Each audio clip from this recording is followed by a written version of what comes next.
This season, stream Sky Sports on Now. Players are ready and now we're off. What a nothing! Now he must score! Now how has he missed that? Now that was death on a pen! Now the ref's got to send him off. Now that must be the match winner. Head to nowtv.com and stream Sky Sports with no contract. Now that is world class. 18 plus, UK only, 6 months saver option also available. Looking to get car or van insurance double quick? Go! To mustard.co.uk. With top insurance providers, a 5-minute pit stop with us could get you out in front in the race to savings. Car or van, work or play. Compare insurance with mustard.co.uk. T's and C's apply. Authorised and regulated by the Financial Conduct Authority.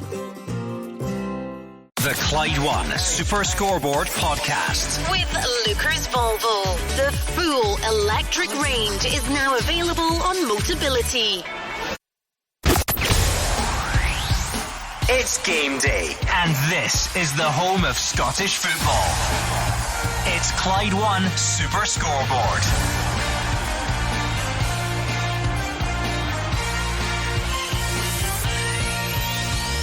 Good afternoon and welcome to Clyde One Super Scoreboard as the transfer window closes and the football resumes. Celtic add Engels, Trusty and McCowan ahead of the visit of Rangers tomorrow. Philippe Clement will come with Barami as Todd Cantwell says goodbye. And there were 3 games in the top flight today, including Dundee, St Mirren and St Johnstone Motherwell. I'm Gordon Duncan, and joining me today you have Gordon Biel, Mark Wilson and Hugh Keevans. As one window closes, does another window open? The window of opportunity. Will 1, 2, 3, all 5 of the Old Firm's final day signings take part in tomorrow's derby? A crucial game, the outcome even more important than normal. And in the aftermath of the final day of the transfer window, what effect will the loss of their captain, their inspiration, Luke McCowan, have on Dundee as they take on St Mirren in Dundee? And here's a thought for the day.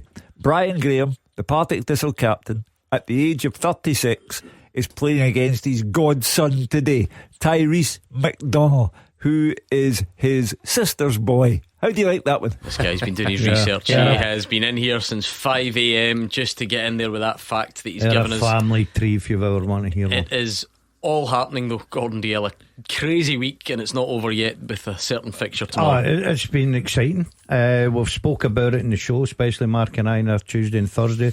We were wondering whether the deal's going to go over the line. Obviously the window closed last night. I think Rangers and Celtic will be particularly happy, but it's all eyes on the weekend, Gordon. It starts today, a lot of good fixtures, and then we're all looking forward to a big one tomorrow. Just get a feeling of a big weekend. I think when you close the transfer window like you did last night, new signings coming in, and then the first game of the season between these two, it's huge. But also interesting fixtures elsewhere. You know, another defeat for Stephen Naismith, a bit of pressure building. Is there pressure on the Hibs as well?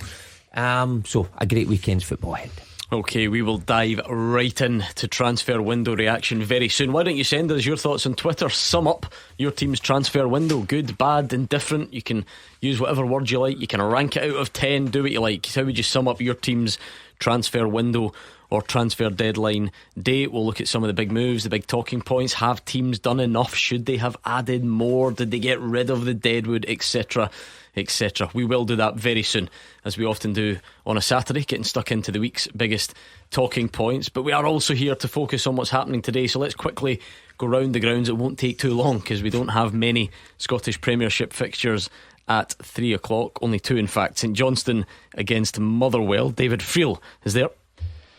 Yeah, Gordon, you said it was a crazy week for Scottish football. It's been a crazy 24 hours for Motherwell. They took their summer signing tally to 17 players last night. Unbelievable. And this morning, Stuart Kettlewell, the manager, and his assistant manager, Stephen Frail, have signed new contracts. Helpfully, the club did remember to announce it this time after the infamous mix-up last time, and it is rolling 12-month deals. So the coaching team, I think it's just a bit of payback for Stuart and his good work at the club. He was a busy man yesterday. Jair Tavares and Jack Vale, they were the last 2 Motherwell signings in the door. Portuguese forward arrived arrived on loan from Hibs. He doesn't make the squad today, while Vale returned from Blackburn after last season's loan. He was a big hit at Motherwell and he's on the bench today. As I say, it's probably been a far busier summer than Stuart Kettlewell would have wanted, but he did also manage to keep a hold of Lennon Miller, the club's prized asset, and he will start again today. That's a huge boost for Motherwell. It's been a solid enough start for them, I think. They're into the last 8 of the Premier League and they're obviously outstanding in the 3-1 win over Hearts last weekend. Stuart Kettlewell spoke to him the other day, wants to finish in a high before the break, but I think Motherwell are going to be facing a fired up St Johnstone. Craig Levein, though, will hope his players aren't just as fired up as Adama Sidibe was last week. We won't get into the specifics of what he did against Dundee United, but he got a red card. He had a subsequent meltdown and he was sent off. I think that summed up the 2-0 defeat last weekend. Craig Levein wants a response, but he didn't do too much business in deadline day. Jason Holt arrived after leaving Livingston. He was a free agent. I think that's a market the St Johnstone manager might look at in the coming days. I think there are some free agents out there that he's quite keen on.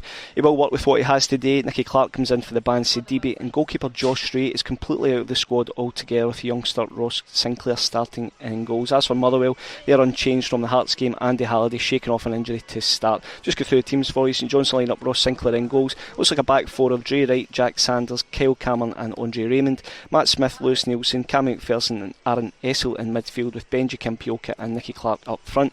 Subs for St Johnstone are Hepburn, Holt, Carey, Connor Smith, Sprangler, McPake, Kirk, Keltins and Franchak. Motherwell looks like a 3-4-2-1 formation. Aston Oxborough in goals, Paul McGinn, Liam Gordon against his old club and Dan Casey at the back. Stephen O'Donnell, Davor Stravkovsky, Andy Halliday and Ewan Wilson across the middle, with Lennon Miller and Tawanda Maswanisi in behind Zach Robinson. Subs for Motherwell are Heggie, Seddon, Bama, Sparrow, Caletta, Ibie, Wells, Watt and Vale. The referee at McDermott Park is Ian Snedden and the VAR is Kevin Clancy. It's a costly one, that, for St Johnstone, isn't it, David? It was one of the disciplinary meltdowns of the early season so far. I mean, he's been impressive, Sidibe, and misses out for 4 games as a result of that. Yeah, and he's so crucial to what St Johnstone do and what they are under Craig Levein. You know, he's got 2 really fast, powerful strikers up front. Nicky Clark is obviously going to play in a very different way. He likes to link the play a bit more, so I think St Johnstone are going to miss Sidibe. It's going to be 4 games. That was a real blow. I mean, there had been a lot of speculation around him whether he was going to stay beyond the transfer window. He does stay, but St Johnstone are going to miss him for quite a vital kind of couple of weeks coming up.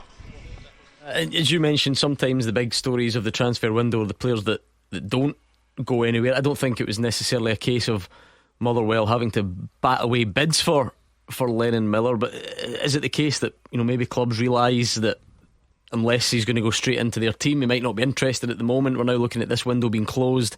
By the time the next window opens, he'll be banging on the door of just under 100 first team games potentially if he stays injury free. Is that clearly his plan going forward? Yeah, and I think it's quite refreshing. I think it was Brendan Rodgers a couple of weeks ago spoke about young players these days being a bit impatient, but I was out at Fir Park, as I said the other day, doing the press conference and spoke to Lennon Miller, and Gordon, he's so laid back, he's so calm, he's so mature. And he actually said that to me. He said, I'm now at 40 odd games for an 18-year-old. He said, if I can keep playing and do a complete season here at Motherwell, I will be pushing 100 games. And he spoke about finding his voice in the pitch and feeling more confident just to start ordering the kind of senior players about. And look, I think he's going to go right to the top, but I think he's getting good advice from his dad. I think he's getting good advice from his representatives, and it's great to see an 18-year-old not just being content to get down to an English academy. I'm sure Lennon Miller, if he wanted to go, could have his pick of teams down south, and I'm including Premier League clubs in that, but he might go and just go missing in the academy for a couple of years. He's decided clearly he wants to play week in, week out, and he'll play for Scotland one day. He's already in the 21 squad this week. He's playing a level up at that level, and I think he's going to soar in his career. He's an outstanding football player, but I just think his attitude and his maturity is really, really refreshing to see. So Motherwell, one of the busiest in the transfer window, perhaps the busiest. What did you say, 17 over the summer? Yes, 17 players. Actually, I had to check with one of the Motherwell media guys. He thinks it might be a record. Two of those, Sam Nicholson and Andy Halliday, were loans that converted into permanent deals, but there was another 15 deals done. Wow. Incredible stuff. There you go. Motherwell fans, you sum up your window for us. We're asking fans of all teams to do it. What mixed emotions for Dundee fans. Luke McCowan's gone, but they've got Dave Galloway to cheer them up. Thank you. Great introduction. And so Dundee begin life, Gordon, without the talismanic aforementioned Lyle Cameron following his departure to join Celtic last night. That hopefully shouldn't, from a Dundee point of view, diminish the feel-good factor around Dens Park too much, though, after such an impressive start to the season. Unbeaten in 8 games in all competitions and having scored 31 goals, and how they'd love to maintain that momentum to take into the international break. As for St Mirren, well, results have stuttered of late with 4 successive defeats, which saw their first European adventure in 37 years come to an end. They could do with a boost, certainly, and victory here today would lift them above their hosts in the Premiership table. Saints made a late signing with Kevin Van Veen coming in on loan from Groningen last night. Now, can he recapture the form which saw him score 29 times in 44 games? For Motherwell, you'll have to wait for his debut, because I can tell you he is not in today's squad. Let's look at the lineups for today. Then Dundee make a couple of changes. Curtis Main and Sammy Braybrook, one of a plethora of new Dundee signings this transfer window, come in. Out drops Luke McCowan and Seb Palmer Holden. Obviously Luke McCowan is elsewhere now. John McCracken in goals then. At the back, Jordan McGee, Antonio Portales, Billy Kumetio and Zayad Larkesh. Midfield for the D's, Sammy Braybrook, Lyle Cameron, Mo Silla and Scott Tiffany. Up top, Simon Murray and Curtis Main. The subs today for the home side: Sharp, Carson, Ingram, Astley, Mulligan, Robertson, Palmer Holden, Graham and Vetro. As for St Mirren, well, they make 3 changes. The men coming in: Scott Tanzer, Mikael Mandron and Colin Boyd Muntz. Out drop Alex Iacovitti, Jayden Brown and Jonah Ayunga. So Ellery Balcom in goals, a back 3 of Marcus Fraser, Alex Gogic and Richard Taylor. In midfields, Sean Rooney, Killian Phillips, Mark O'Hara, Caelan Boyd Muntz and Scott Tanzer. Up top, Toyosi Olusanya and Mikael Mandron. Subs for the Buddies today are Minsky, Iacovitti, Ayunga, Smith, Idowu, Brown, Adernrian, Kenny and Womono. Your match referee today at Dens Park, where the pitch looks absolutely magnificent, it's Lloyd Wilson, and in VAR duties, Greg Aitken. What a game to look forward to there in the sunshine. Partick Thistle against Queen's Park, the big derby in Glasgow this weekend. Fraser Wishart. I was just about to say that, Gordon. The Glasgow derby of the weekend between these two old and famous clubs in this part of the world. But a big game, I do think, for Partick Thistle, even this early in the season. It's been a slow start to league season for them. I've seen them in a couple of games and they've not really impressed. They've got 1 goal and 1 point in the 3 games so far. And of course we all expect it to be a close run thing in the Championship this season, but Thistle won't want to drop too far off the pace. Aaron Falkirk flying starts to the season, and they're already sort of 8 and 11 points behind those two, and I don't think they can afford to lose today, Thistle, if those two pick up the 3 points again. There were many people's tip to win the league last season, scored a whole load of goals but conceded too many. It's gone the other way this season, but they should still be in the mix at the end of the season. They have good players, but those players just haven't got going so far, so a win today might just be the spark that they need. Terry Abladi came on last week, looked really good. He stays on the bench today, and the good news for Hugh Cavins is that Brian Graham does start the game. He's fit and he starts the game to play, as you were saying earlier, against his godson Tyrese O'Donnell, who's on the bench for Queen's Park, who had a decent start to the season. 1 win, 1 draw so far, an excellent 2-0 win away at Airdrie last weekend. Callum Davison will be quite happy with things so far. I want to build on that today. He's recruited well in this window, experiencing Cammy Kerr and Zach Rudden, and good young creative talent in the lad called Roddy McGregor. Got a lot of PR this week, highly rated at Inverness Cali Thistle. I saw him play really well at Tynecastle when they were in the Premiership a few years ago. Got a bad injury, but you do feel he's a time and ability to go back up to the Premiership, so looking forward to seeing how he plays today. Beautiful sunshine in the West End of Glasgow. I just hope the football is as exciting for the fans as they make their way here. For Partick Thistle, 4 changes to the team that lost at Falkirk last week. Out go Dyack, Williams, Ashcroft and Stanway, who's suspended and got a red card last week. In come Graham, Chalmers, Bannigan and Lyon. It's Miles Robertson goals, Casper Nielsen, Luke Macbeth, Dan O'Reilly and Harry Milne at the back. In midfield it's Kyle Turner, Stuart Bannigan and James Lyon, with Logan Chalmers and Aidan Fitzpatrick either side of Brian Graham. Mason McCready, Waisiri Williams, Liam Smith, Terry Abladi, Charlie Sayers, Lee Ashcroft, Xander McKenzie and Rico Dieck are on the bench. Just the one change for Queen's Park. It was forced.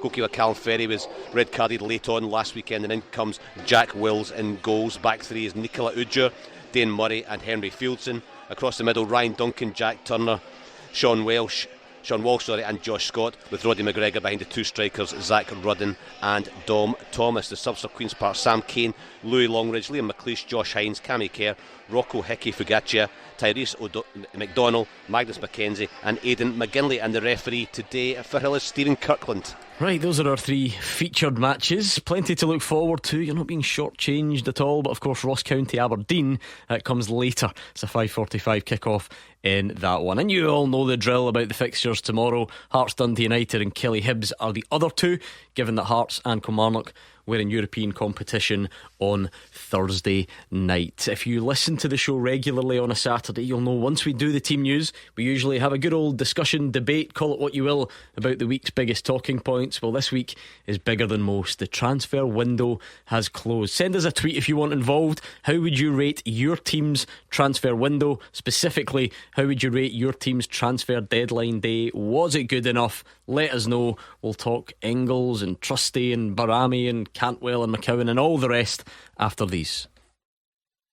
Action as it happens, and your reaction from 5 on the open line. This is Clyde One Super Scoreboard. Hugh Keevins, Mark Wilson and Gordon Dalziel are in the studio. We've got the top team, I usually say all around the grounds for emphasis. There only are 3 featured matches for us this afternoon, but there's plenty of football to look forward to today and tomorrow. Let's talk transfers while we can. We've already given you team news from some 3 o'clock games, so rate your transfer window, please. Probably something we can do during the week as well, but since it closed last night 11pm, send me a tweet.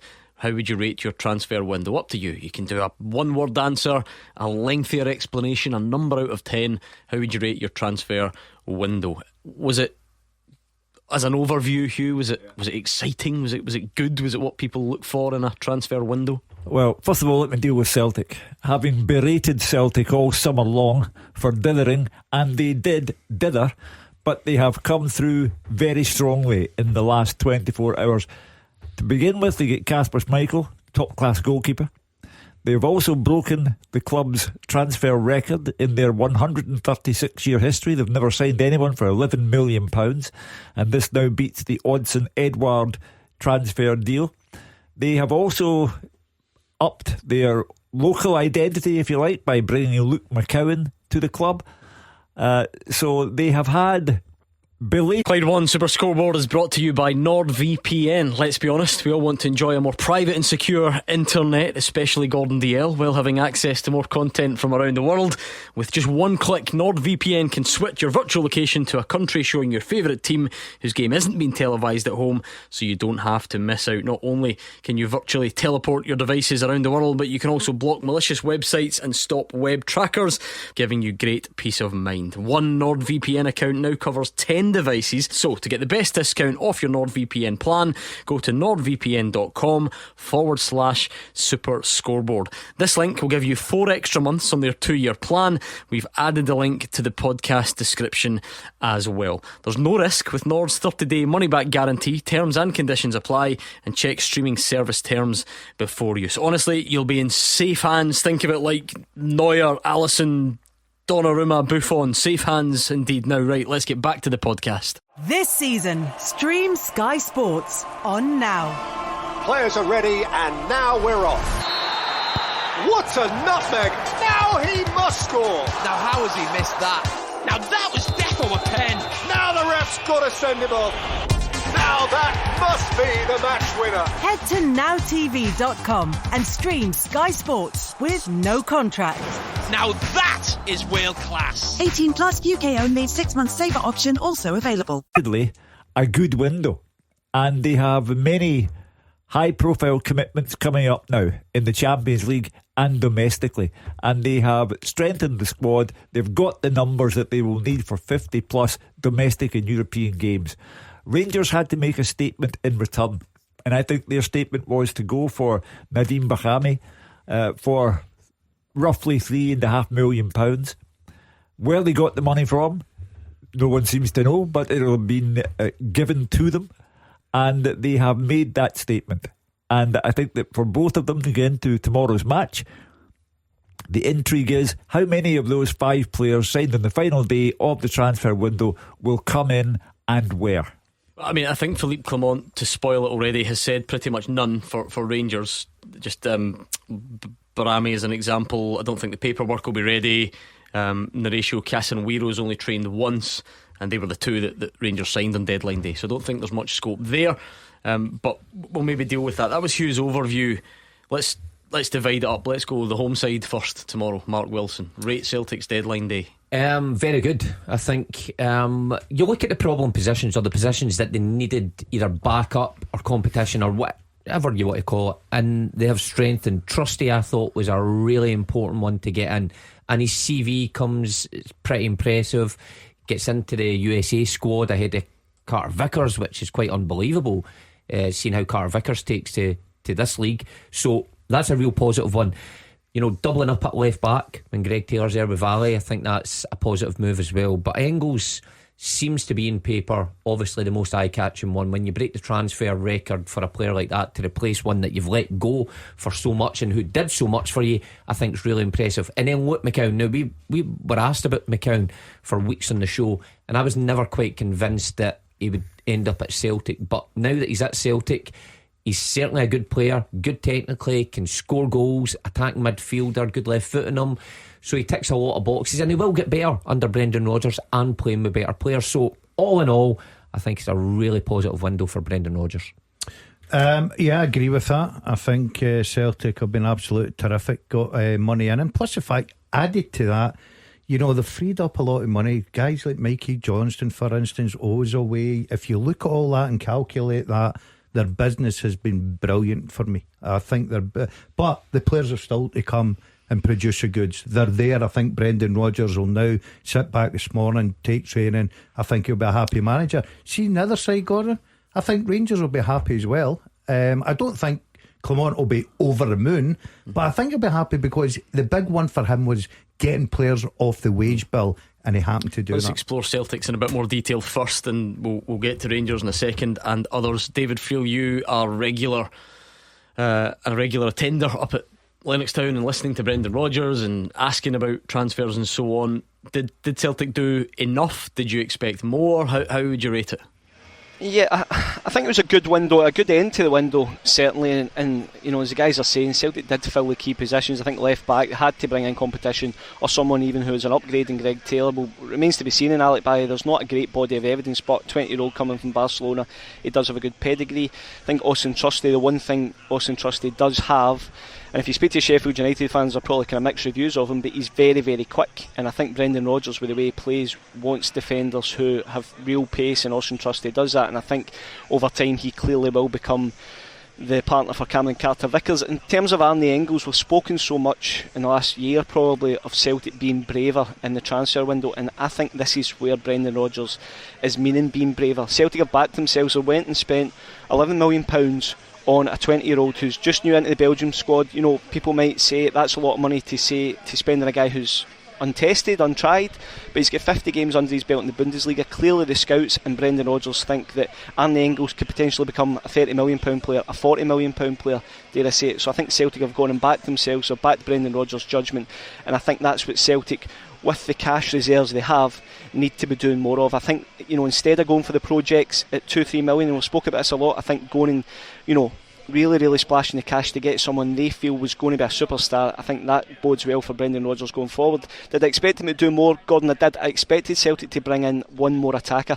I think if they'd have done that, it would probably been the perfect transfer window. I still feel Celtic are slightly light, especially when Dyson Maeda is now being sort of classed as that third striker. I think if you look at the wings, Celtic, you know, that number 10 position, especially when you see the assists and the goals that Matt O'Reilly came up with last season, I think that's going to be really hard to replace. So I'm surprised Celtic maybe just didn't add one more player in that sort of front area. I think the business has been very astute though.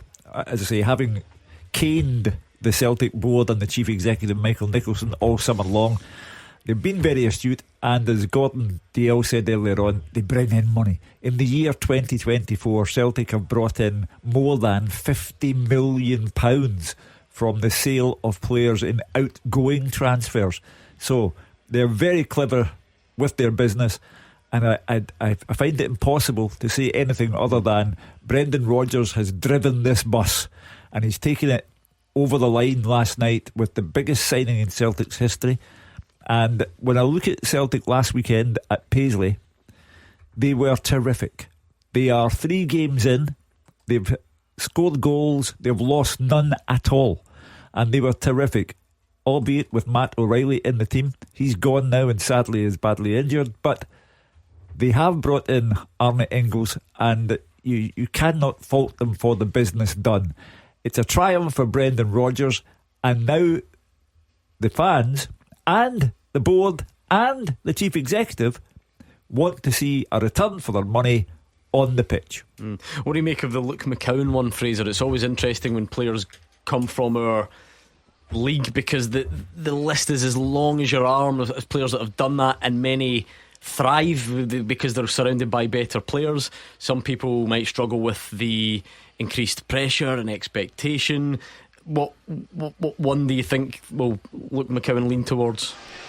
Do you know, I enjoyed, Gordon, I looked on the social media, Celtic's Twitter site, Luke McCowan walking out of the tunnel, and there was a genuine joy on his face, and well done to him. He had a look around the stadium and he had a big smile on his face, and I thought, well done.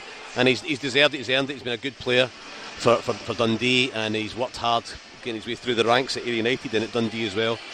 I think clever positional change by Tony Docherty last season, just brought him inside one as well, and he's flourished from there, so very good luck to him. I don't think he'll be a regular, but you've seen players like Stuart Armstrong and people come in and really, really flourish. But I think Engels is the one who will play in the midfield in place of O'Reilly, so there'll be a pressure on him to do as well as O'Reilly's brilliant figures over the last couple of seasons. Bernardo, you'd think, would be ahead of Luke as well, but he'll get his time and he'll get his games. He's also Scottish, and I don't know how Celtic's number of homegrown players fits in because of UEFA regulations as well. But I was actually really pleased. In a long time since Celtic signed a Scottish player. I think David Turnbull might have been the last one, maybe Greg Taylor 4 or 5 years ago.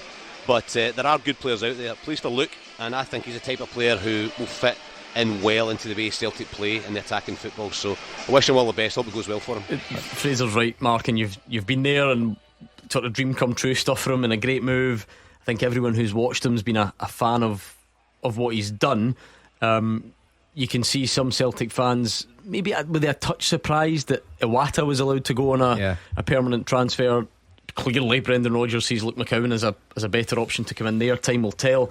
So there's a lot to like about the transfer in terms of intrigue, and it's low risk. It's a relatively small fee. I've got no idea, but I can't imagine it's a massive weekly wage if you're going from Dundee to Celtic. So yeah, look, I think with Iwata, I can only back up with what I said in the show, and it was at Tuesday or Thursday. I said that I thought Iwata has done a pretty good job in there, and I think a lot of Celtic fans thought so as well. But look, he's away now, and Luke McCowan's in. Now, what he has to deal with, though, the expectations have been at a big club. Fraser mentioned Greg Taylor and David Turnbull, who have done incredibly well for Celtic, yet still came in for stick. And that's the side of the game, that resilience you need to build up when you're at Celtic. It just comes with a ticket, and he'll have to get his head down and get on with that. Even the transfer people are saying, is this the right one? Look, he's a good player. I think he's got more goals in him than Iwata, certainly. I think he's technically, in terms of set pieces and stuff like that, he's more suited to Celtic than Iwata was. It's a dream move for him. Brendan Rodgers obviously thinks he can still develop him, even though he's 26, but it's a bright future ahead for him. Just quickly, David Friel's take was that if push came to shove, he thought Celtic would do one more, maybe in an attacking area. Is that something you agree with? I thought when there was many rumours going about, we heard Jota and Edward and all those names circulating, I thought one maybe comes in, and he makes a good point about Maeda being touted for playing through the middle. Is he the right one? Brendan Rodgers obviously thinks he's got enough, or he would have pushed someone else. He's not shy. He turned the screw on the board last week, and he got Engels over the line, he got Trusty over the line. I think if he really wanted another winger or a striker, I think he would have got his way and got it over the line. Right, okay, let's go to the away team tomorrow then. Fraser Wishart, how would you sum up Rangers' window? It's a completely different set of challenges and circumstances, and it's a different starting position from Celtic as well. So what did they do? Well, I think they did pretty well. I mean, you look at the figures over the last couple of windows, in fact into last year's summer window as well. I think they signed around about 20 players, Rangers. So of course they went all Philip Clement, so Michael Beale this time last year. But I think the board at Rangers have pretty much backed the team and the manager, whoever's been in place, and they also had the Celtic advantage of course, money in the bank and also the guaranteed Champions League money. Rangers were juggling, thinking, where are they going to be? Are they going to be in the Champions League? Are they going to have 30-40 million extra to spend, or are they not? So when he found out they're not, Philippe Clement was making noise as if nobody was coming in. So on the face of it, and you never know, with all the players that have signed from abroad, we don't really know how they're going to settle in. But on the face of it, whether Engels or your Barami or your any of the other players, they look good, they look decent, and I think Rangers are stronger, and the board have done a pretty good fist of it, considering they have far more financial restrictions than Celtic, and they did a different job. Rangers have to sign players to win the league. That's a priority. I think Celtic had the players already to win the league, and they were looking for just that slightly bit of better quality to go and get into that top 24 at least of the Champions League. I think that's where Celtic had that pressure to bring in better players, whereas Rangers was about winning the league. Will they get there? I don't think so, but I think they're definitely stronger now than they were certainly a few weeks ago. Is this where, Hugh, you see the sort of challenge for managers who should know that people will hang on their every word and will hold them to it, especially in this city? Last Friday, I think I went to Rangers Training Centre for Philippe Clement's press conference, and he showed tremendous restraint, as most managers do. Brendan Rodgers did the same thing. I'm not going to say how many signings I want, because then you'll hold me to it, and it'll look like it's a failed window if we don't get that number of players. Fast forward to Saturday, I don't know if it's a touch of excitement at having beat Ross County. He says, I expect a busy week and I expect more in than out. 3 players leave that week, 2 come in. So some, not all, I don't even know what portion, but some Rangers fans clearly have noticed this and therefore think that that statement obviously didn't turn out to be the case. If you're doing it by the numbers, then okay. They look at the manager and say, well, you told us there'd be more. However, I think they have brought in from Serie A an Albanian player who they paid good money for by Rangers standards of late. That's good money for them, and they clearly have high hopes for him. And the defender from Feyenoord, playing at a good level. Hadji remains one of the mysteries at Ibrox. He's missed the window, it's gone. He didn't want to go back to Romania, and he hasn't been attracted to any other clubs. So now Hadji is there but not playing, and I think that's another thing that Philippe Clement will have to stand by.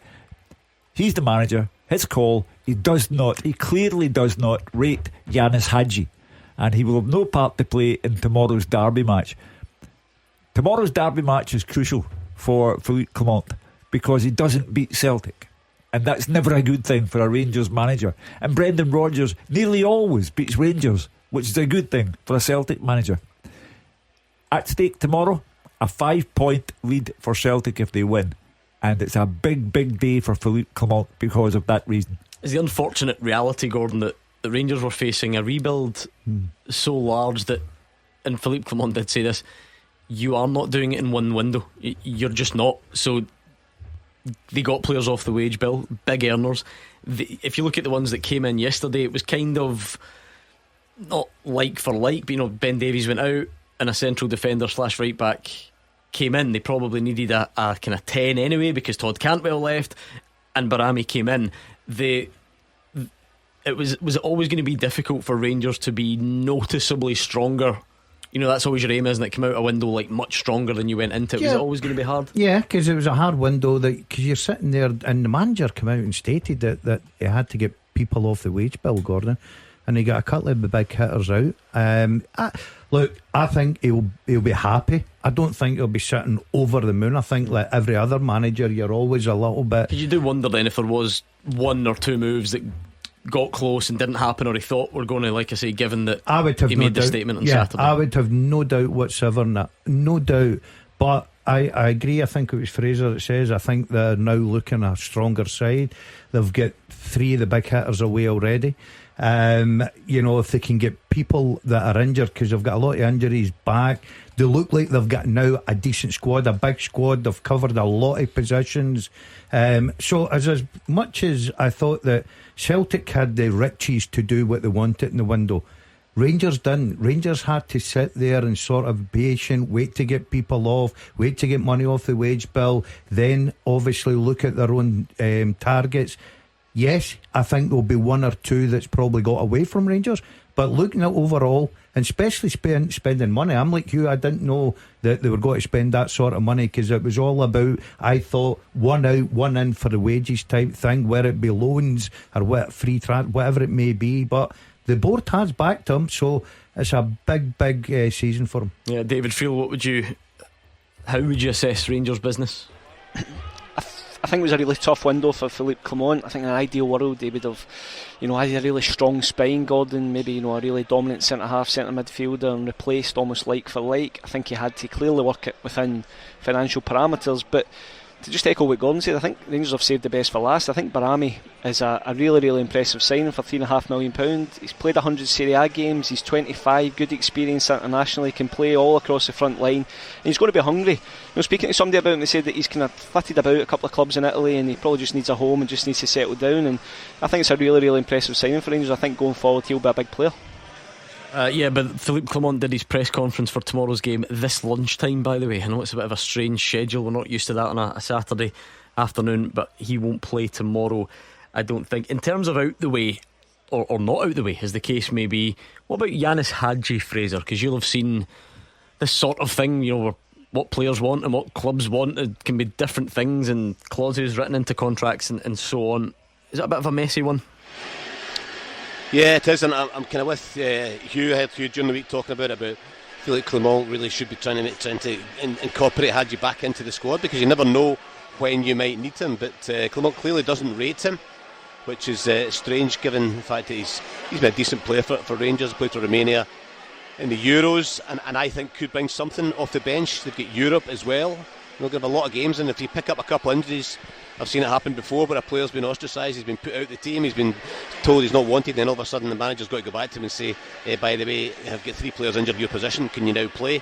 It's a strange one. I mean, I don't know anything about it internally, and I've seen the rumours about clauses in contracts about if he plays one more game his wages go up, etc. So it's a bit messy, but the player's quite right. I'd read that the offer he had from Rapid Bucharest was probably half, or even less half of the wages that he's on just now. So until he gets something, then he's going to honour his side of the contract and the club will have to honour the other side. It's just one of these anomalies that football has. But on the other hand, players can't leave until the clubs agree transfer fees, and you can only go to a club where your selling club agrees a transfer fee. So it's one of these things that happens in football. I just hope it doesn't get a bit silly and it becomes a bit of an issue between the manager and the player. If you really boil it down, Mark Wilson, manager does not rate player, and you can shrug your shoulders on that and say what's new.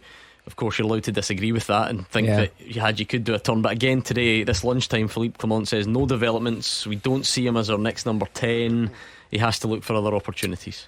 Well, I think it's, the window's closed. Yeah, but it's the manager makes the final call on it. But I'm sure there's a lot of Rangers fans who are looking at the situation and going, well, I think Hadji might be a better bet than some of the players we've got in there. A Romanian international just coming out the Euros where he did well. It's a strange one, and especially when you see Hadji, the statement that he put out last week saying that he was willing to stay and honour his contract and fight for his place in the team. It really does just boil down to what Philippe Clement thinks in, and for him not to rate him is good enough to go into that Rangers squad. I mean, it baffles me, but Philippe Clement's the man in charge. That was a perfect question from you to Mark Wilson. Manager does not rate players. if Celtic left it there like every good comedian. If Celtic win tomorrow, it becomes a bigger issue with the Rangers fans. If Rangers do well tomorrow, draw or win, then less so. But at its core, this story is about the manager's judgment. If the manager's judgment is ultimately shown to be flawed, he won't be the manager. The other one, I suppose, Gordon, that Rangers had to move out, if that makes sense, was Todd Cantwell. I mean, what's he like? I think of it since he's come here. There's been a bit of everything. There was a time when Rangers fans thought he was going to fire the team to glory. There was a time when Rangers as a club probably thought they were going to make multi-millions off him, and clearly neither even close. 500 grand, Blackburn, and a parting statement on Instagram, as you would expect.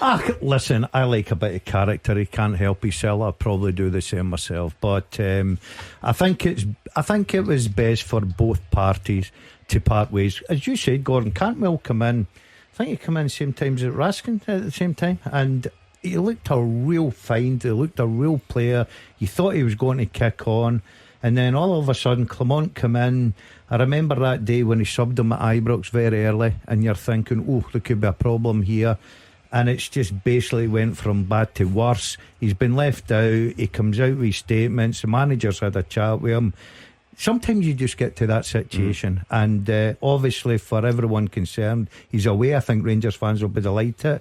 500,000 for a guy that not that long, well, a few years ago in Sky they were talking 40 million. So it showed you that he's got a lot to get his career back up and running. Hugh on Instagram, it's been an honour to play for this incredible club. The staff, hardest workers, incredible people, enjoyed every moment. I never and would never say I didn't want to play for the club. That was never my decision. Me and my family are Rangers for life. I signed for a different Rangers than the one that I leave. Well, I mean, it's a direct criticism of Philippe Clement.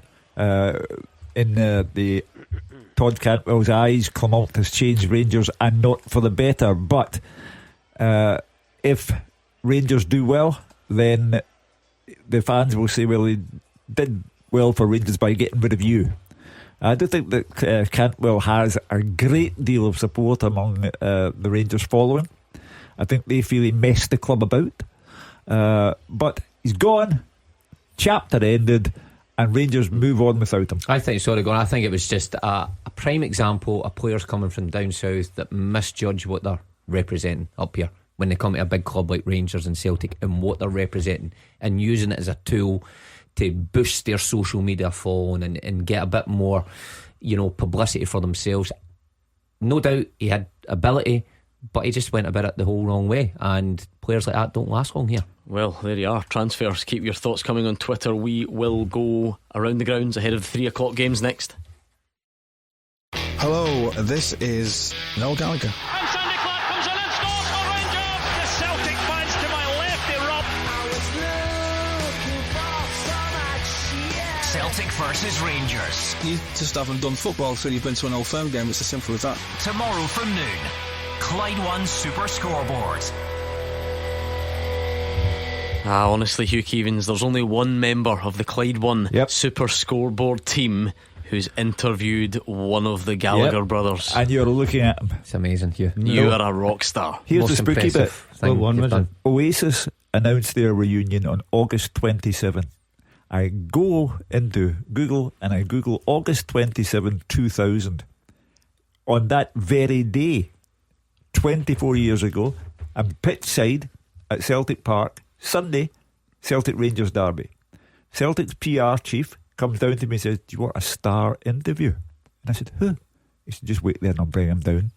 I stand at the mouth of the tunnel, and coming towards me is Noel Gallagher, and he was a top bloke. He did the interview for Super Scoreboard.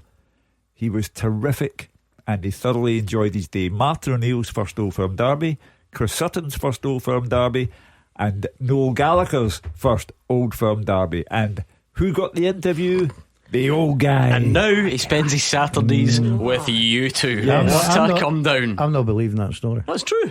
Well, play it over. We just did. See the clip you just heard of Noel Gallagher? Was that your... Yeah. He was Goodness singing. sake, He honestly. didn't come down and sing. You missed the bit where he was speaking. Because you weren't listening. Get over yourself. When Noel sends me one interview doesn't make you a sends me journalist, a mate. ticket for Murrayfield, I'll be in here holding it above my head. I just can't believe, though, Hugh. Some size of ticket. incredible, Hugh, that the nation has been struggling to get tickets. You just fired up the Nokia and managed to get 14 of them. If anybody needs one, just give us a shout, Hugh. We'll sort you out. Yours in sport, Noel.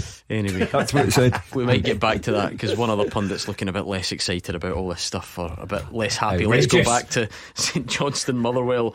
David Friel is there. It's funny how this early in the season, David, because you don't have lots to go on, one result really sort of changes things. You look at Motherwell, they're just bobbing along, and people maybe fearing a bit about where things were going to come from, but beat Hearts, and I know they're not great, but beat Hearts so convincingly last week, and then sign a few players, and all of a sudden things are looking up. Yeah, 100%, Gordon. It was young Lennon Miller the other day who said that Hearts performance set the bar, set the standard. So yeah, I think Stuart Kettlewell will be coming here against the St Johnstone team. They failed to beat last season, actually, 4 attempts, 3 draws and a St Johnstone win.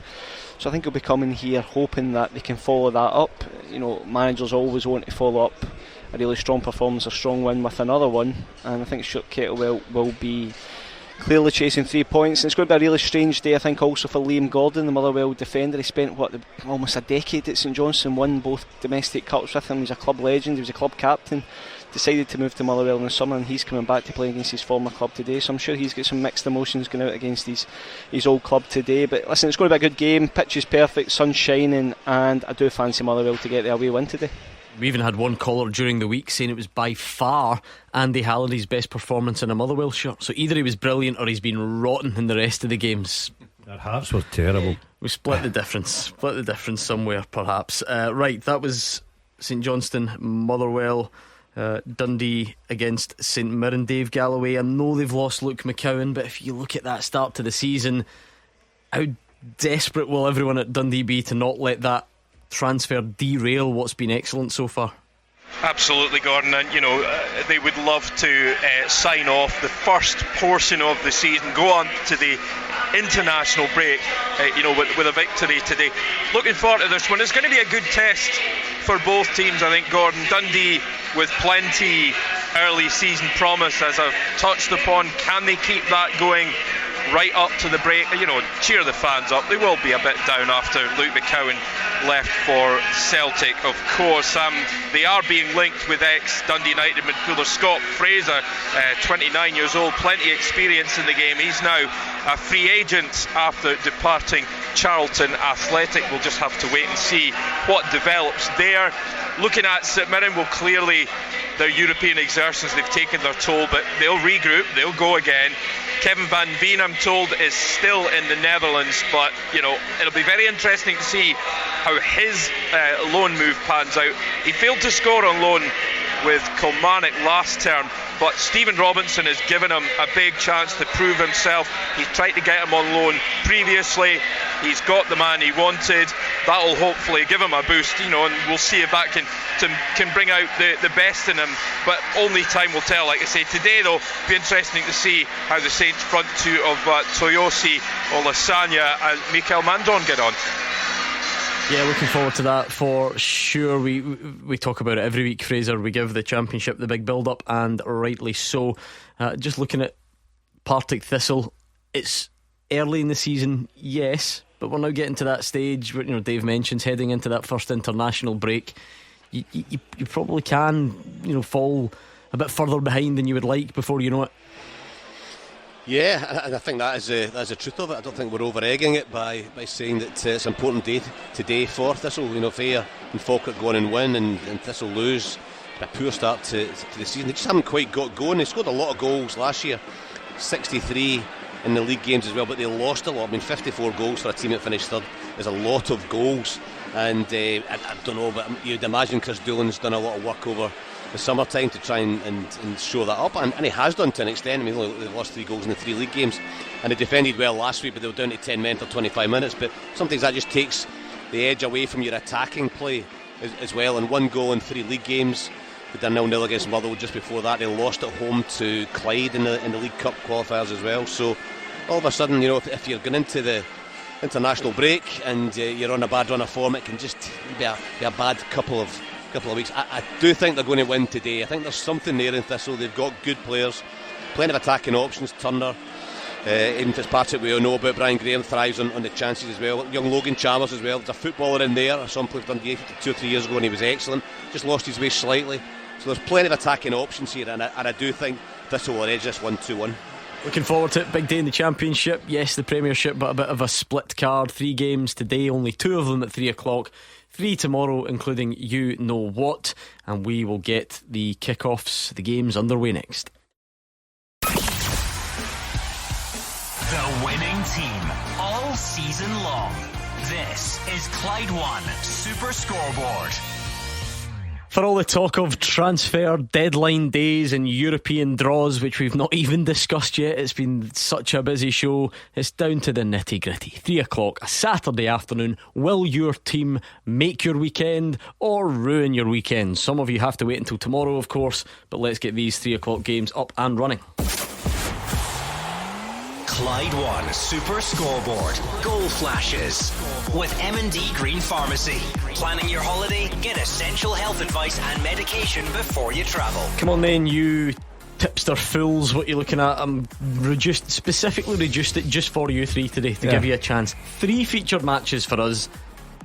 Let's see what the ACCA can come up with. I think there'll be an adverse reaction to Luke McCowan leaving Dundee.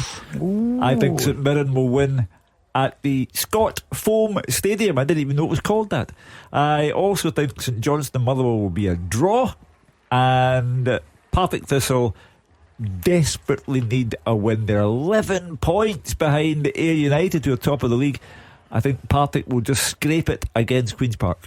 I'm going to go for a draw at the Scott Foam with Dundee and St Mirren. I think Motherwell will eventually beat St Johnstone, and I'm going to go for Thistle at home to Queen's Park. I'm going to go for them. That one out, did we? Just goes for them every week, and then eventually it'll stick, and he can tell all his colleagues, I had your back all along. Celtic in the cup at Parkhead. I'll go for Thistle.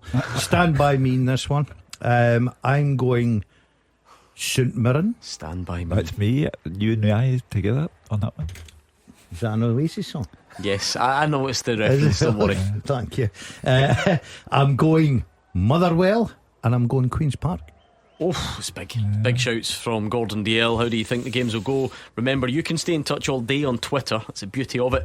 Instant feedback, just to tell the pundits how much sense they're talking, that sort of thing.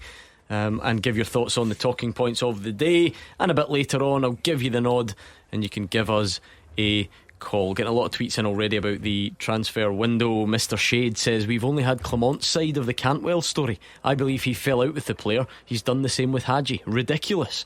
Barry says, not really a difficult decision with Hadji. He wasn't producing anything on the park before his injury, hasn't done anything since to merit a go, doesn't have legs or athleticism like Tom Lawrence to play the number 10 for us. That's quite a interesting observation. Athleticism, I don't think Tom Lawrence, I don't think those two comments go together with Tom Lawrence, but I don't know. Hadji is a strange take. Some people, I thought from the outside looking at Hadji in his Rangers career that he did produce good moments and he did look a good player. He got a horrendous injury that kept him out for a long time.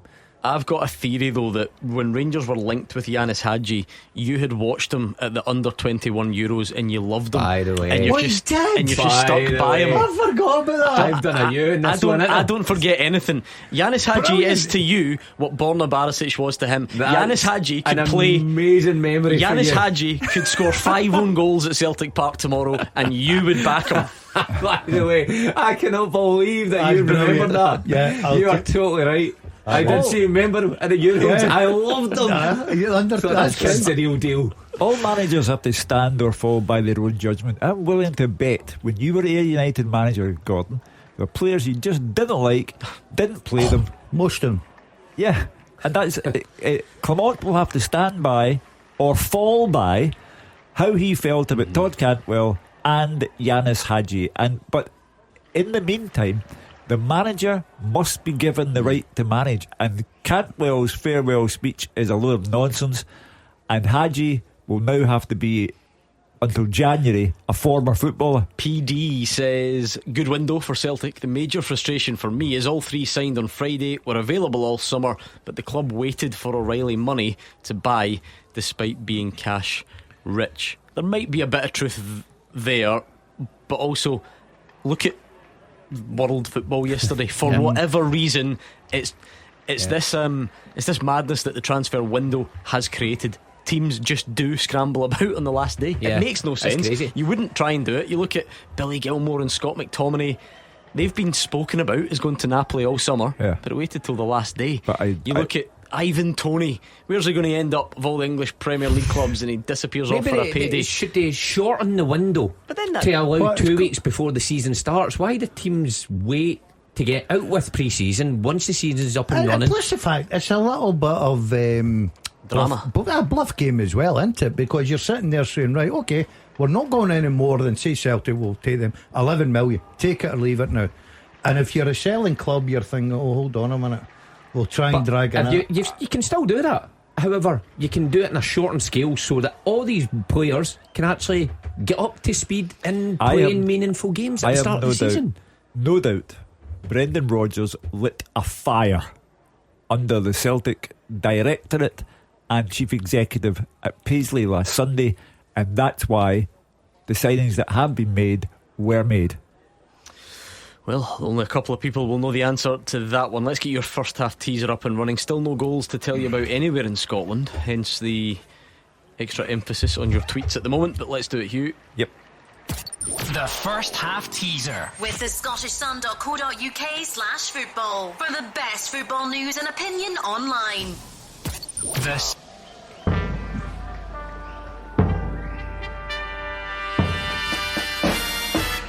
Today was going to be the day that we had to do an Old Firm teaser. Noel sent me that line. Since an Old Firm teaser. Yes. Yes. Old Firm. Since season 2019-2020, 6 players have scored in an Old Firm derby, and they have been over 30 years of age at the time. Tell me who they were. Since season 2019-2020, half a dozen players have scored in an Old Firm derby and have been 30 years old or over at the time. Just shows you you're over the hill at that point. Is that only 6 have done it in that time frame? Anyway, at Clyde SSB, you need one tweet with all of the correct answers, and you need to do it quicker than everyone else. It's that simple, so to speak. It is a race. Let's get going on the first half teaser. I'll help you along the way with some wrong answers. We'll eliminate them as we go. But at Clyde SSB, let's see what you can come up with. Go on then, Mark Wilson.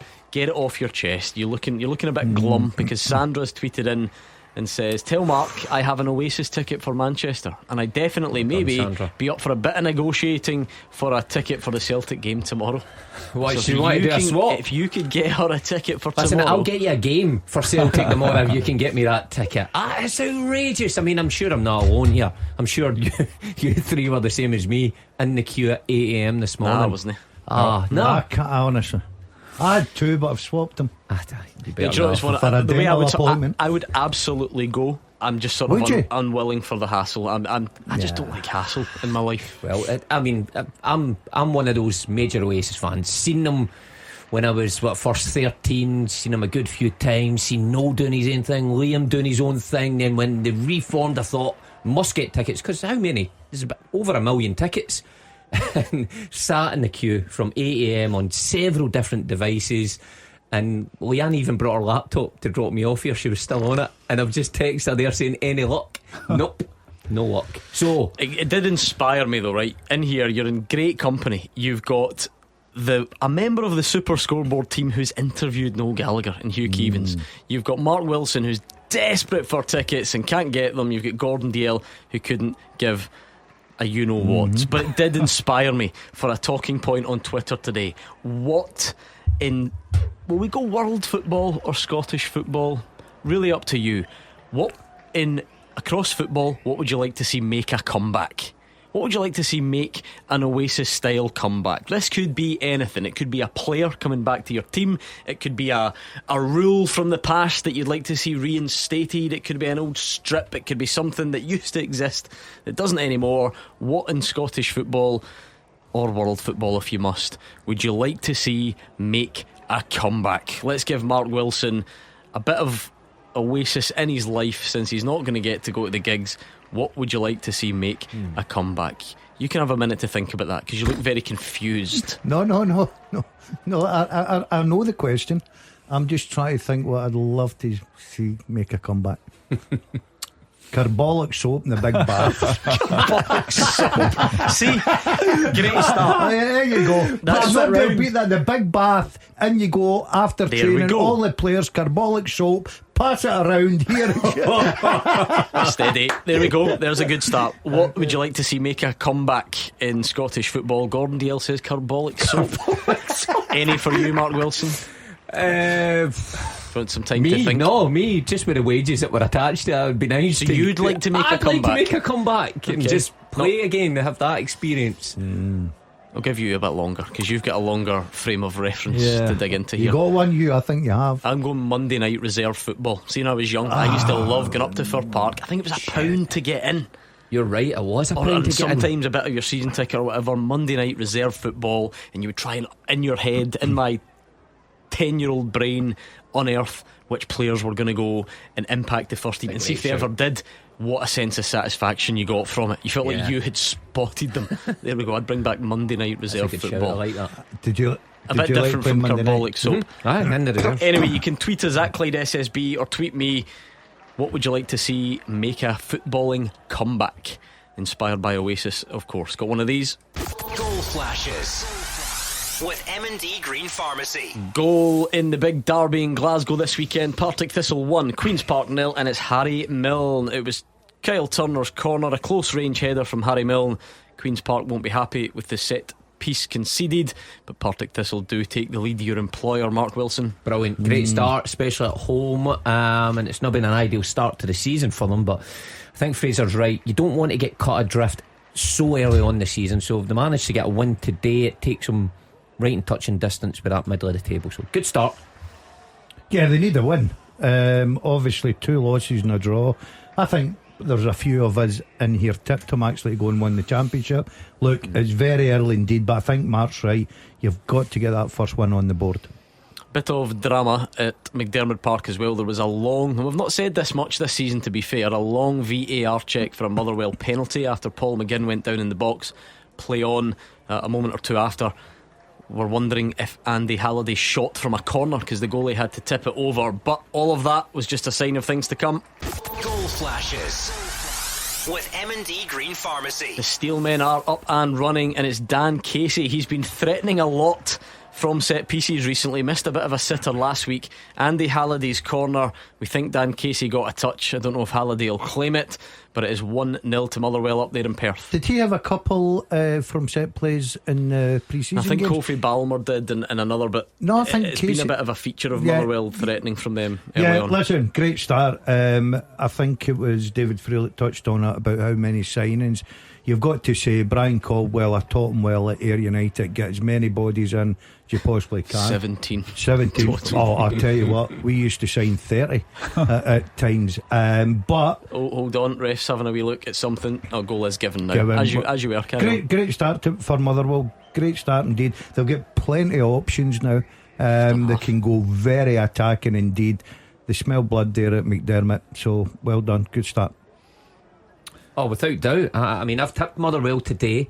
I think they're looking good. Now, a lot of players brought in, a lot of attacking players brought in, but you know, I think they needed that. They look more solid defensively, but going forward was always my concern for them this season. Looking not too bad, Motherwell.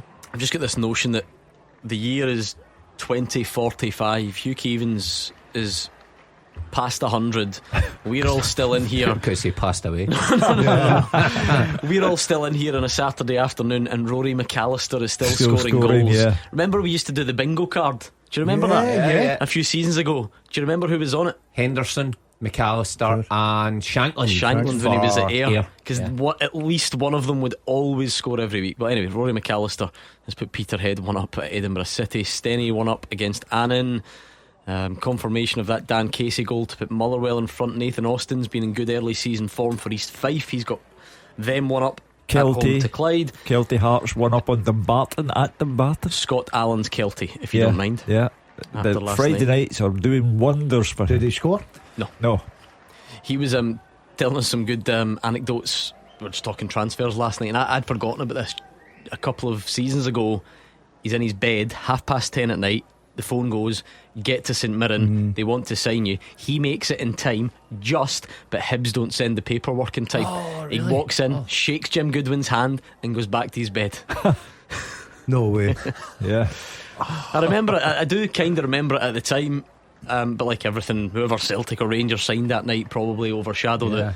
But it was just funny to hear him talk about it. And then he was at West Brom Remember when Peter Odemwingie tried to force his own move? I heard him say this last night, and he just turned up. He just went outside the training ground to the other club. I remember that. Scott was that, and he said what was the club? Wigan. What was the club he tried to force a move to? QPR. When he came back with his tail between his legs, the boys had all put QPR tops on his peg in the dressing room and so on. Oh, there's a potential. Well, it is a shock goal. Certainly if the result stays this way. Dunfermline 1, Ayr United 0. Ewan Otto with the goal on 15 minutes. Ayr United heavy favourites in that one based on both teams' start to the season. They were 2-1 down last week. Ayr United came back 1-3-2. So and they are top of the league and they have a flawless record. So yep, they're a goal down, but there's plenty of time for Bruni. They see they signed the boy Bavage as well from Aberdeen on loan, a young player with a big reputation, good future ahead of him. I wonder if he'll get much game time there. He's got a good front line. He's got a very, very good squad. Got to say that. But you're looking at a bottom of the league. Dunfermline, they need the result. Oh, absolutely. Got takeover issues there as well. Getting some good tweets coming in, Hugh, for what in Scottish football would you like to see make a comeback? Just like Oasis have. I said Monday night reserve football.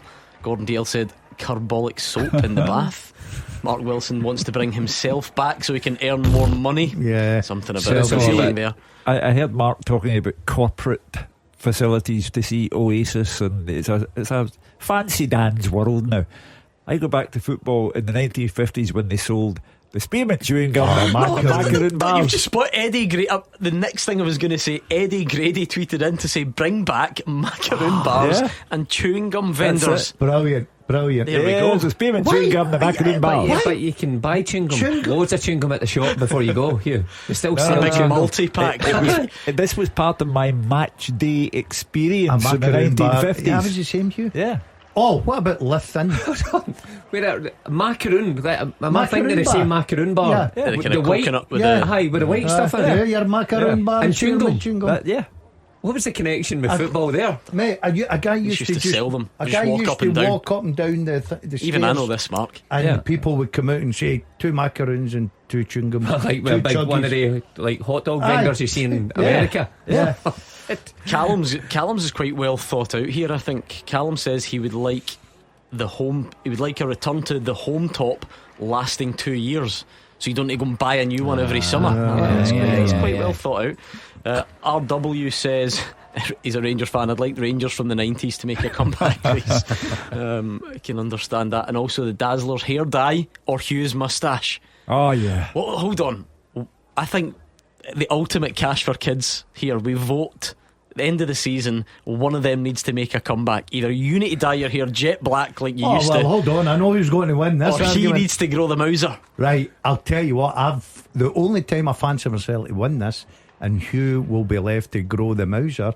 So I would put that out there. I'm prepared to do it for cash for kids of youth. So am I, yeah, of course. Got to admit though, I would vote for you. Get a moustache back. Aye, honestly. Can you still grow a moustache? Of course. I'm not clinically dead, you know. I don't mean it like that. It's just I never saw you with any. Saying that, should we just tie it in with what is it, Movember? It's not far away. You could do Movember. Yeah. Right, okay, I think we're on to something. I would imagine it'd be great. Would it be great? It must be. I think you get a few offers for films. You tell me when I stop shaving and I'll stop shaving. Right then. Have you ever had a beard, Hugh? Have you ever went? Yeah. The full lot. Yeah, I had the curly perm. Who do you call him? Jeff Lynne from ELO. I had the curly perm and the full beard like Jeff Lynne. Seriously? I'll bring you in the photo because when I was 60, my wife put it out as a program. I think I've seen it. And went, look what I married. People are even calling up to have their say. The phone lines aren't even open. Gary said, Gary, controversial, this might touch a nerve in here. You won't be alone. Gary wants the old Super Scoreboard theme. Yeah, I think so. Whose decision's that? Oh, no, mine. Who did? Let's name names. I don't know. Mr. Bauer. Mr. Bauer. And Maureen, old school like you, Hugh, buying tickets in person rather than online and point systems. 100%. I agree about Oasis tickets, which should be queued. I think she's talking about football games. Forget Mark. football. It's all about Oasis today. We should be queuing all these bots and stuff that are buying the tickets and touts. Do you know what I'm going to do? I'm going to try every contact in the world just to get a ticket. And no go. It'd just be a waste. It's going to be full of people like you. I wouldn't even go. There you go. I would sit in the house with my ticket. Talking about bingo cards, and you're talking about Rory McAllister. There's another one.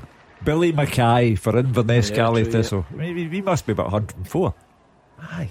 He just keeps coming back, doesn't he? Scoring either for Inverness or Ross County. He'll be playing for Ross County next year. Stephen Hayhoe's sent in a message and he's delighted with this fact he wants to educate you all with. It sounds so ludicrous that I'm sceptical, but I've looked it up and I think he might be onto something. He says, did you know that the white bit, the inside bit of a macaroon bar, you know what it's made of? Coconut. Potatoes. Mashed potato. Is it? There you go. Did you know that? I know my stuff. 2 minutes ago you didn't know what a macaroon was. No, because it's different as macarons and macaroons in it, but I know what it's made of. Wasn't it back in our day? No, it is. Surprise, yeah, potatoes, yeah. Mashed potato made into fondant coated in coconut. There you are. See, we educate. Imagine you've just turned on thinking, right, what's happening in the Scottish Premiership? Don't blame me. There's only 2 games at 3 o'clock. It's not my fault, right? It's 1-0 to Motherwell in Perth if you're interested, and 0-0 Dundee against St Mirren. Partick Thistle are 1-up against Queen's Park in our featured championship game. And you've got a first half teaser as well, which is, Hugh, let me tell you, because I put it in my pocket and I've forgotten which pocket. Right, here we are.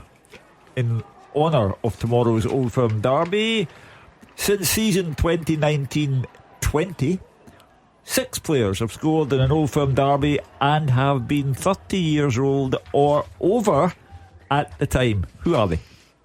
Lots of you are giving us a really good go. I'm so impressed with the standard every week. It shouldn't really be surprised by now, but let's try and help you along if you're not quite there yet and do some wrong answers. William Reid thinks Ryan Jack might be one. No, he's not. Okay. What else have we got here?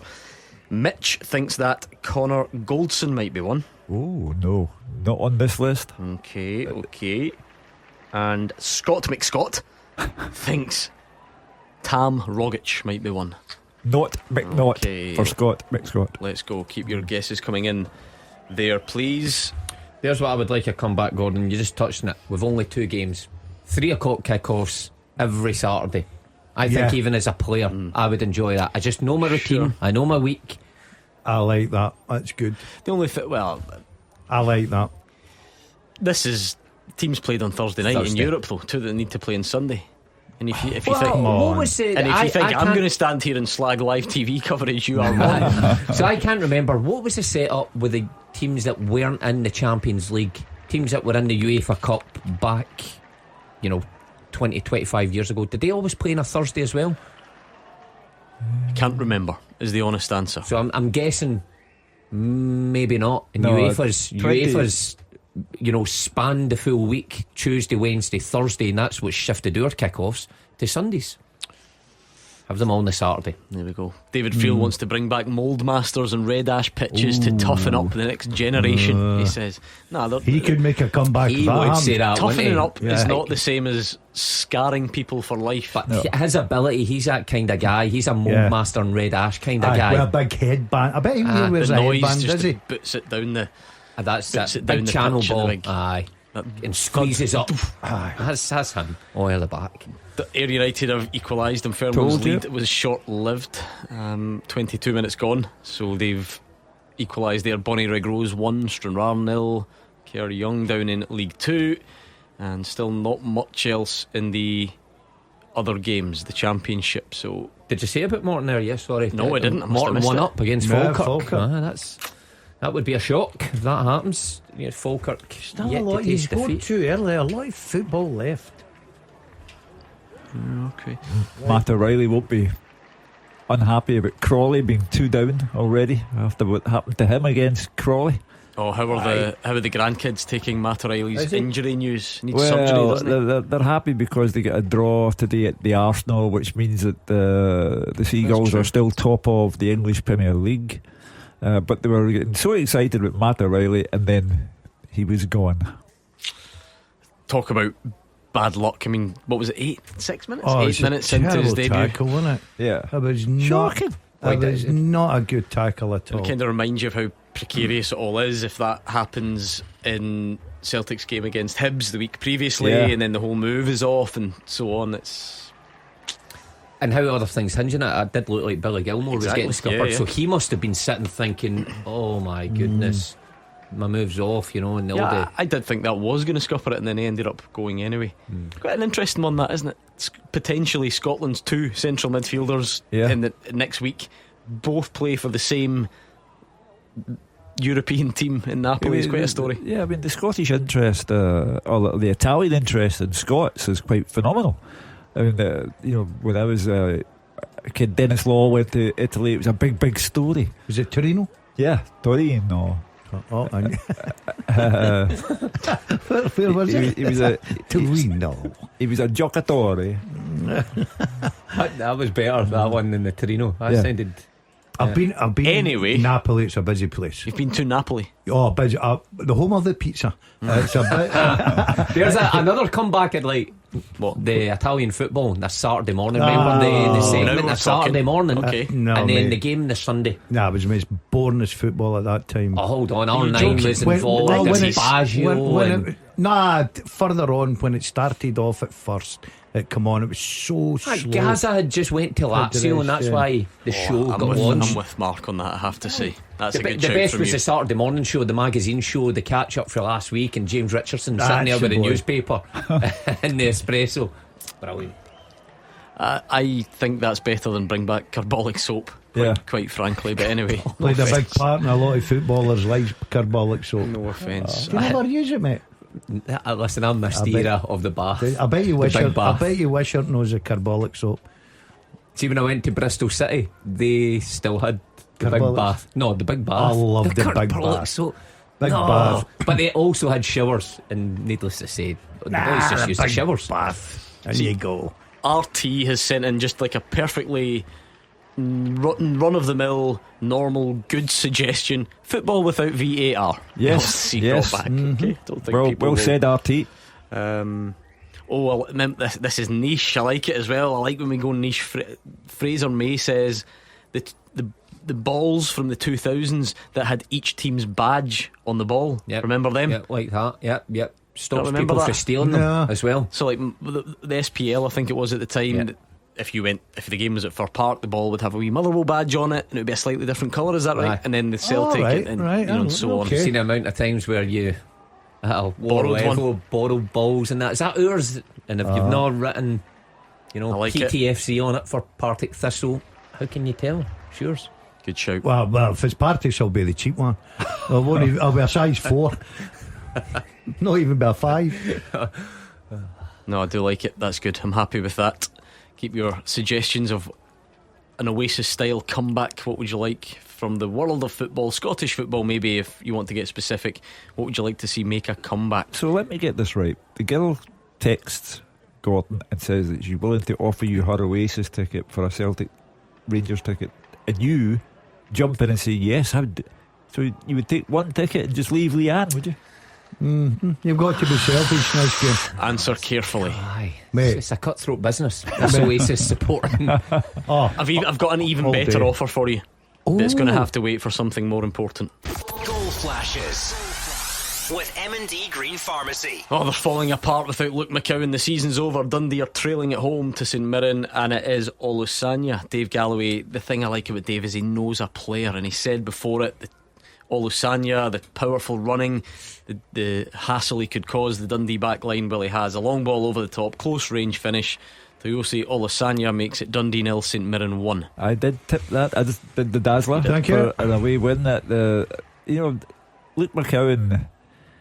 It was nice to hear Fraser's story about him coming down the tunnel, the look in his face. Have you not seen the video? No, I haven't. Is it good? He's described it perfectly. But it's like what you would expect. I'm sure lots of young Scottish men from this part of the world would feel the same if they walked out. But he leaves a massive void, I think, and Tony Docherty's going to have to think of a way to do that as Morton go 2 up against Falkirk. Wow, Jack Baird on 26 minutes. Falkirk don't lose football games really, but this could be one that's going to take something special to come back from here. So St Mirren are 1 up at Dundee.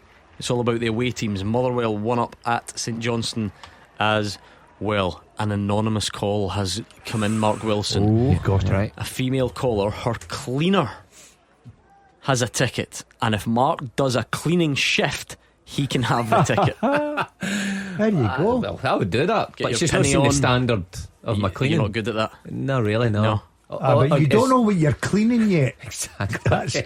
Can we elaborate a little bit more on that? That's all I know. The outfit, can Yeah, I just wee wear penny long on and clothes? just You've your got rubber me in the gloves. penny, in the marigolds, up can to my see that. elbows. You're not much of a cleaner. But she looks after the No. elephants and Edinburgh. By the way, I've done that job. I've done that in Blair Drummond Safari Park, remember? And I paid for it as well. You can't want the Oasis ticket that much. Oh, if you're listen, I'll tumbling your clean nose up. anything. How I come will these clean people have only got one ticket? It's Exactly. a spare, maybe. I don't know. Oh, By the way, no, nobody's got a spare. That's what's No, annoying they me. have. These people, Not a these are chance. buying and just to selling. You're Yeah. right, Mark. This is not getting sold. This is getting swapped for your cleaning Swapped, services. I just a pray you different way of don't. selling. I pray you don't get any. I'm praying. I'll You're be not there. supposed to be I'll be pals. there. I'd be devastated if And you send me a surely photo. us being in this radio business and no new Hugh and Liam, you seeing Liam Gallagher in here, surely we Big could City get fans. backstage passes somehow. He's got some cheek. Every single gig that's ever come to the Hydro, he's there. He's guaranteed every time. In the box. He goes to the Hydro when it's empty and just sits Yeah. and looks at the the dark box. stage. Beautiful. I know. And now he's complaining because for the first time ever he can't get tickets to I know something. who'll get me tickets.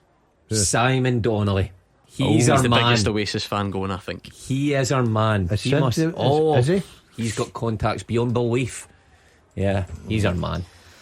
Well, we will see. Anyway, right. At Clyde SSB, if you want to have your say on the first half teaser, if you want to suggest something that you'd like to see make a comeback in Scottish football, inspired by Oasis. Stenhousemuir 2, Annan 0. Michael Anderson with the goal there.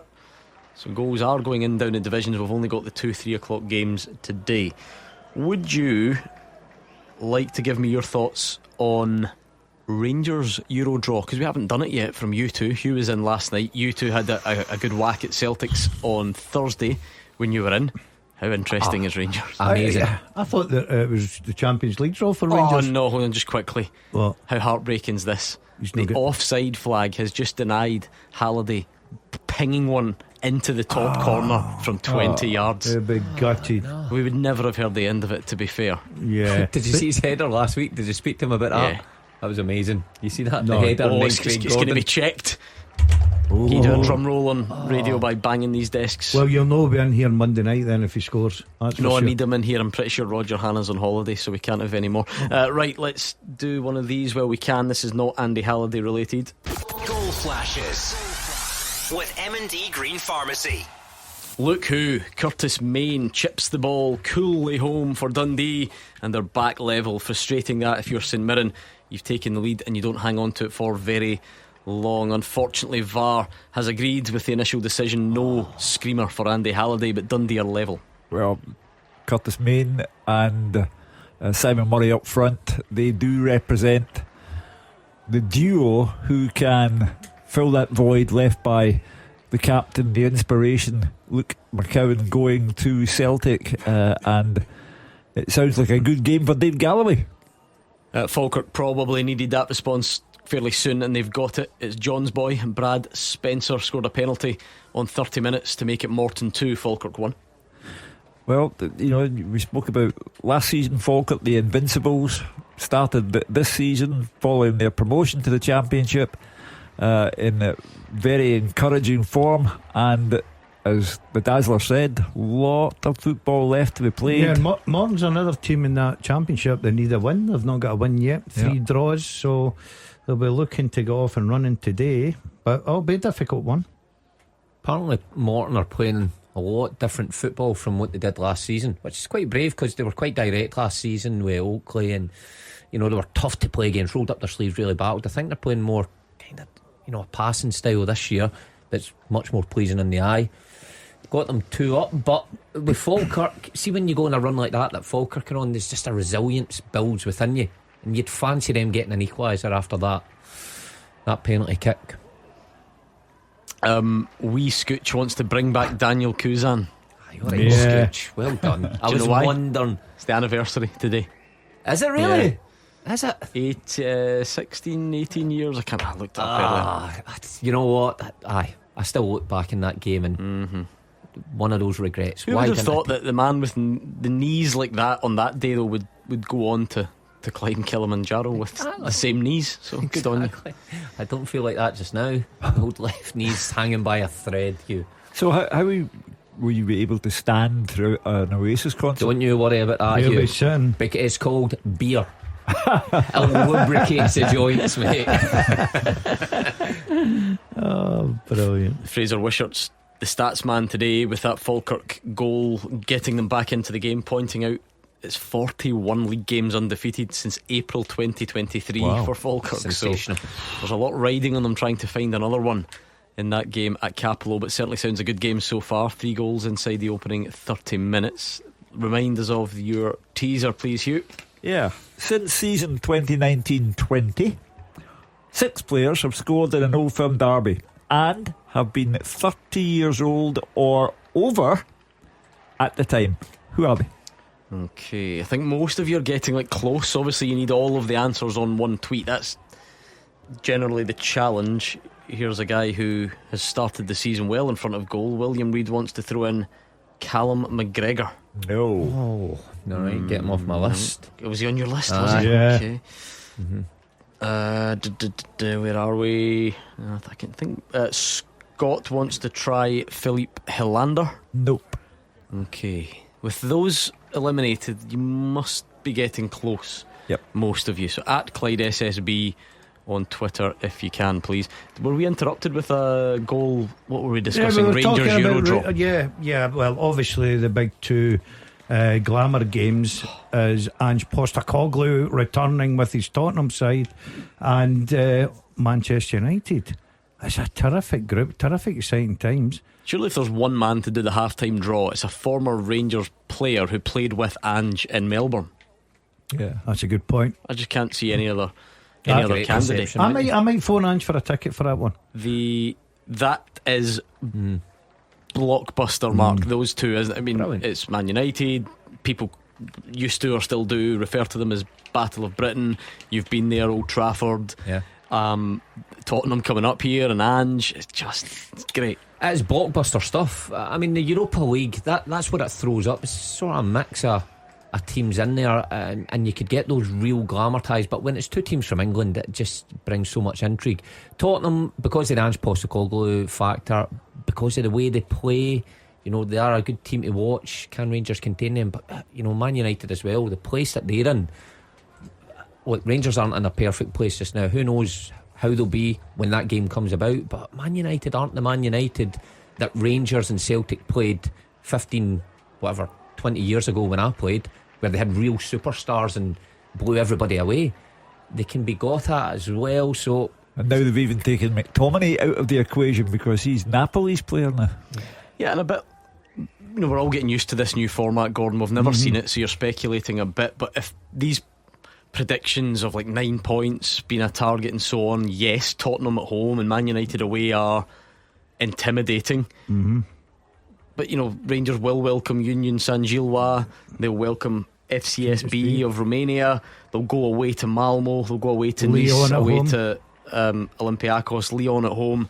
There's still scope there, and I know it still might feel like a long way away for Rangers fans who are worrying about tomorrow and seeing what the transfer acquisitions bring. But that's the beauty of this new format. People still feel like they can have a chance even if you've got big hitters in your group. Yeah, I like the way this format's set out. I really do. It excites me. I hope it is a very successful one. Some really intriguing games in there. But you're right, Gordon. I think if you've got any chance of qualifying, getting into the last set, you have got to get your home form right. It's all about winning at home. Goal flashes with M&D Green Pharmacy. Oh, what a game we've got in our hands in Dundee. It's Dundee 1, St Mirren 2. They've retaken the lead. Mikel Mandron, it's a great strike. He's quite a fair way out, whacks it with his left foot, flies into the back of the net. And Tony Docherty not too happy with his side's part in it, but nevertheless, That's St Mirren back in front for the second time already. I give them credit, St Mirren, for this. Last Sunday they got the chasing of all time from Celtic. They were never in the game, not from the first kick of the ball to the last. Absolute hiding, and 3 flattered them, but they've come back today and come back very well. So I know Tony Docherty won't be happy, but Stephen Robinson will be thinking his players are doing a fine job on the road. Well, it's now that time where we learn if any struggles St Mirren did have at the start of the season were down to playing European football. We always say it, and then so we can't ignore the impact that it probably does have. Then you come off the back of that, and it's Celtic that come to town, and that can go that way. So I suppose this next period's a real important one for St Mirren to try and dictate what type of season they're going to have. I think you're right with that. I think when you saw them in the first game of the season against Hibs, as bad as Hibs were, they still looked like Stephen Robinson had made good signings and a good squad, but of course they had a lot in front of them in those couple of weeks, so it took its toll. But you're right, going away to Dundee, they'll be competing with Dundee for that top 6 place like they were last season. This is more reflective of how they're going to be. That's why, with regard to Rangers and their Europa League group, I think momentum is very important. If they were to lose at Celtic Park tomorrow, and I underline if, then there's a 2-week break for the internationals, and then they're away to Dundee United, and it's awkward leading up to your first Europa League tie. However, if you go to Celtic Park and win, it's an entirely different story. Momentum then really starts to build. You get your new signings and you're looking forward to Tannadice. Celtic's fixtures are out, by the way. We already knew the opposition, we just didn't quite know the order of them. So again, Mark, if you were to, people keep saying if you were to hand pick some home opponents for Celtic, that's the ones you would have gone for. I wonder if the order is certainly the way it starts. First game, home to Slovan Bratislava. Yes, I get that brings its own pressure because you know high expectation, but you've just got to fancy that, or you really don't belong in the Champions League. Well, sorry, just quickly to go through: Dortmund away and Atalanta away. So that becomes a pretty tough start after the first game, if you like. Home to Leipzig, home to Bruges, away to Zagreb, home to Young Boys of Bern, and one that everyone's looking forward to, away to Villa in the final game. Well, you've touched on it there. I think it is a must win against Bratislava. I think just when you take everything into consideration, the level they're at, they're not a European superpower by any means. They're new to the competition.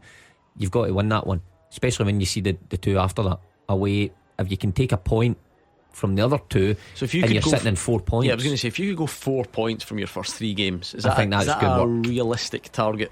I think it is difficult, obviously, but still, without doubt. What is the date of the Slovan Bratislava match? September the 18th, Wednesday.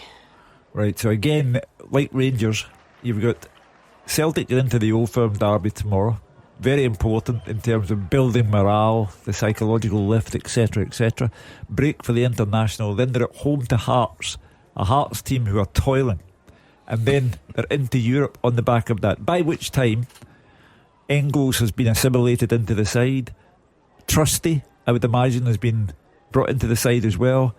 And momentum being everything, if you beat Rangers, beat Hearts, and they're in the team, you're really up for Slovan Bratislava at home. The scheduling's a bit different as well, for those who didn't realise. It's obviously a bigger group. So Wednesday, September 18th for Celtic. It's then 2 weeks later, which is not that strange. 2 weeks later, the game against Dortmund. Then it goes 3 weeks later, the game at Atalanta, back to 2 weeks, back to 3 weeks, and so on. And then there's obviously a break. So the Zagreb against Celtic is December the 10th. The next one is not until January 22nd, and the final game comes 1 week after that. So people always talk about being in Europe after Christmas. You've got no choice now. You're in it. I like that though. I like that format. I think it helps the teams, rather than somebody was saying they'd play 3 games a week from now to February. It's not the case. It's spread out. I think it just builds up the level of interest as well, rather than week in, week out. And again, I don't know if this makes much difference getting into the detail, but it does alternate perfectly until the last game. So Wednesday, Tuesday, But it's 2 Wednesdays in a row, the last one, so you can all sleep well tonight. You can mark up your calendar. But you know I think the home games for Celtic are crucial, because on the road, Villa, I mean, if you're going there with your life depending on it, that's your very last game, then difficult. Borussia Dortmund, I think, just forget it. And the home games have got to be the crucial ones. Therefore, Slovan Bratislava right away. You know, if Celtic beat Rangers, beat Hearts, the new players are in. You would look to take something away at Dinamo Zagreb, though, wouldn't you? You would think so, but you can't write off every away fixture. You're in the Champions League, you know it's going to be tough. You can't start writing off away games like that one. But Hugh makes a good point. And what sort of place are you in by the time you get to that fixture? You know, is the team looking much better? Is it progressing? Have they taken some bumps in the road? Then the old away fixture cloud is hanging over you, or is that just, you know, dispelled by the time you get there and you think that this game looks a lot easier than it once did? Never write them off. Morton 2, Falkirk 2 already. Dylan Tate on 42 minutes. I think we should round this off, Hugh, whilst we get the... Oh, do you know what? I'll give an extra 5 minutes. I think we can do it during the half-time break, because we don't have as many games today. I'm sorry, I take it all back. We've got a half-time whistle at Partick Thistle. Fraser Wishart. We do, Gordon. Partick Thistle 1, Queen's Park 0. Not exactly a classic in the sunshine so far. Plenty of endeavour, but other than the opening goal by Harry Milne, been little to cheer fans of either side. That goal came in 11 minutes. It was the first chance of the game, and it was a very simple goal. It was Kyle Turner with the corner on the left hand side, swung it into the 6-yard box. The keeper should maybe have come for it, but Harry Milne didn't carry out, jumped everyone to head home easily from 3 yards. That goal gave Thistle a bit of a spark, and for a spell they pushed forward for the second. Great challenges by Ujur and Murray, denying Milne and Chalmers shots at goal when they were inside the box. Little scene of Queens at this point near Roberts' goal as we passed the 20-minute mark. Then young Jack's midfield, but James Lyon was up. He was onto a loose ball 20 yards out. He fired over, struck it really well. He just couldn't keep it down. It was a yard over the top. Thistle very comfy at the back, but little happening at either end. Queens began to grow in confidence on the ball. Thistle and the Queens fans becoming a bit frustrated as the team gets into good positions, but the final ball was poor, leading to few chances. Goal scorer Milne was next up. He drove forward into space inside left. 25-yard cross shot was a yard wide as Brian Graham slid in to try and get a touch. And then just before the break, Fitzpatrick, really good run, bust past about 3 players into the box, denied by a great tackle from Ujur. And from that corner, Dan O'Reilly had a half chance. He headed tamely into the arms of Jack Wills. Thistle fans, of course, be delighted to happily be deservedly be ahead, but I think we hope for better from both sides in the second half. Not been a great game so far. Half time at Firhill, Partick Thistle 1, Queen's Park 0. What else have we got? Oh, it's going to be a long wait. 6 added in Perth because of that lengthy VAR check for the Paul McGinn penalty that never was. Motherwell are 1 up, but we'll see if St Johnstone can finish the half strongly. We'll keep an eye then. I suspect we'll get to Dave Galloway first, who's watched a cracking game really at Dens Park so far. So we'll bring you the half-time report from there. And you've still got just I'm giving extra couple of minutes. Feeling generous today on the first half teaser. So quick reminder of the question for one last sprint finish, Hugh.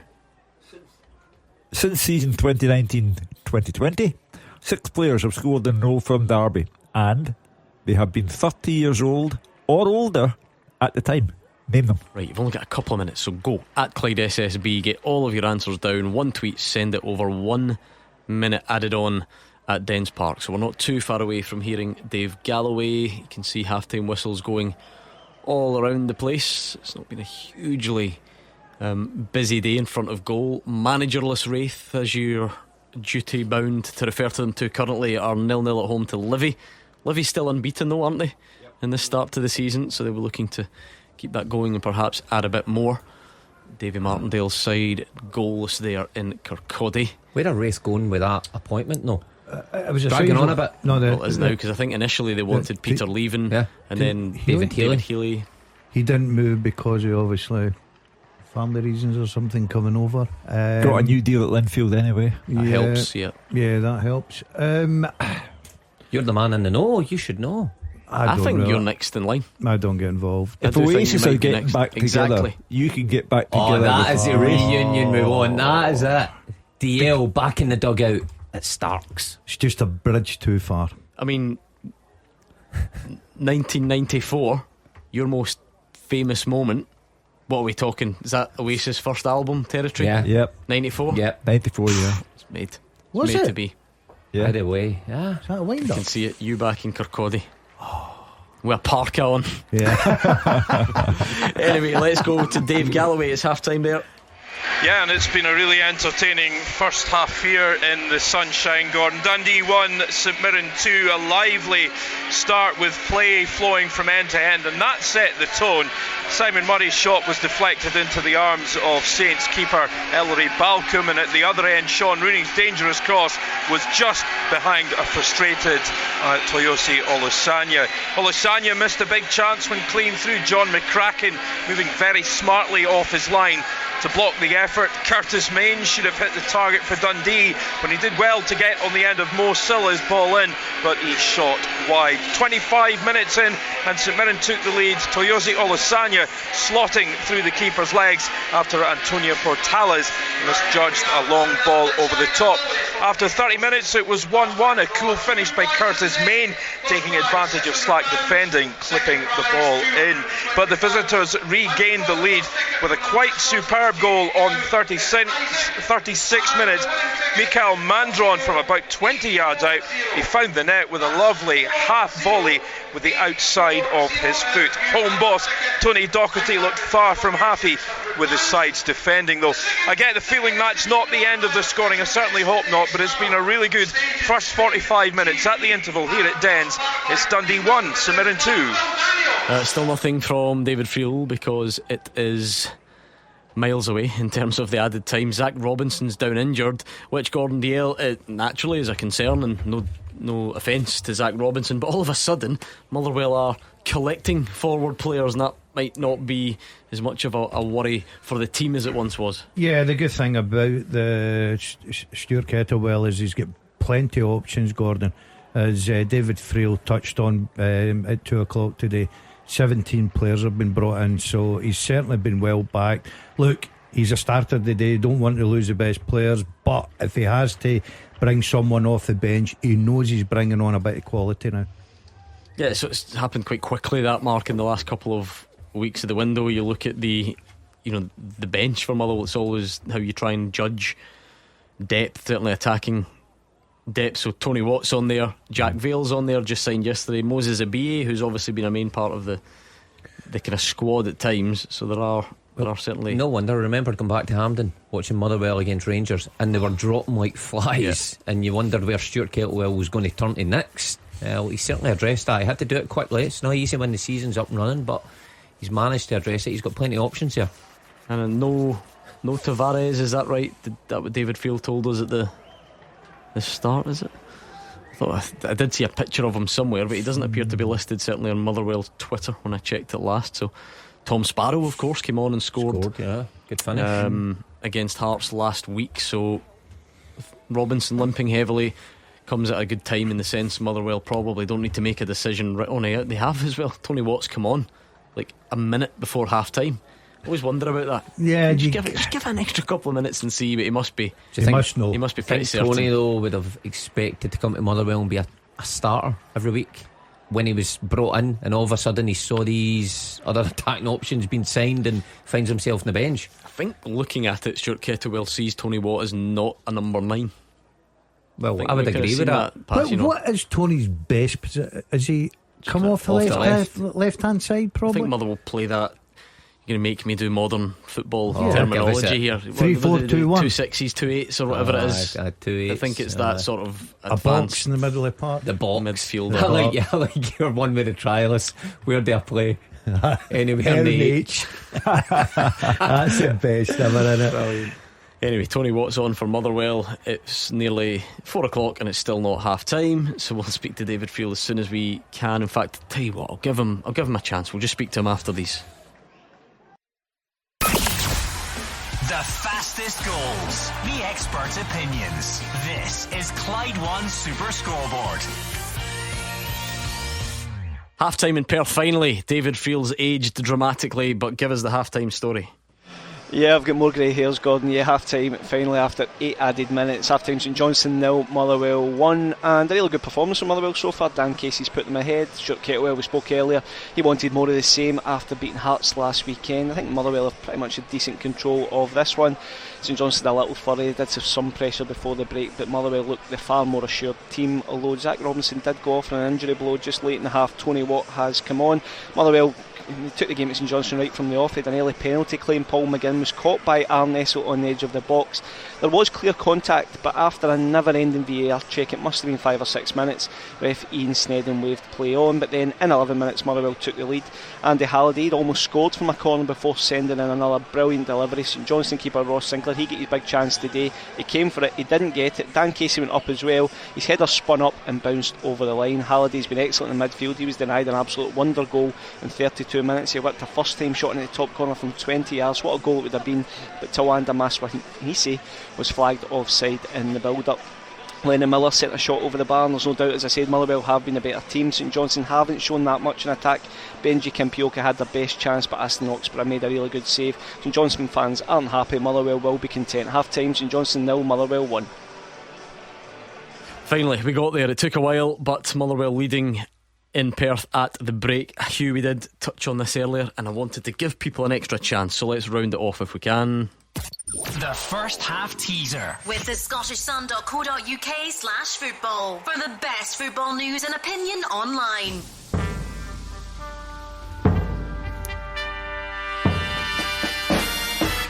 Since season 2019-2020, 6 players have scored in an Old Firm derby, and they have been 30 years old or older at the time. They are James Tavernier, Aaron Ramsey, Scott Arfield, Jermaine Defoe, Stephen Davis, and Johnny Hayes. 5-1 there for Rangers. The idea there is to play old guys tomorrow then. Play the golden oldies anyway. Jamie McCarry, well done to you, third fastest. Matondo Prop in second, and the winner Taylor Muir, well done to you. You have the bragging rights all weekend. Do with them what you like, and we'll be back with a Who Am I when the second halves get up and running next. Clyde One's Super Scoreboard podcast with Lookers Audi. Looking to sell your Audi? Contact them today for a no obligation quotation. This season, stream Sky Sports on Now. Players are ready, and now we're off. What a nutmeg! Now he must score! Now how has he missed that? Now that was defo a pen! Now the ref's got to send him off! Now that must be the match winner! Head to nowtv.com and stream Sky Sports with no contract.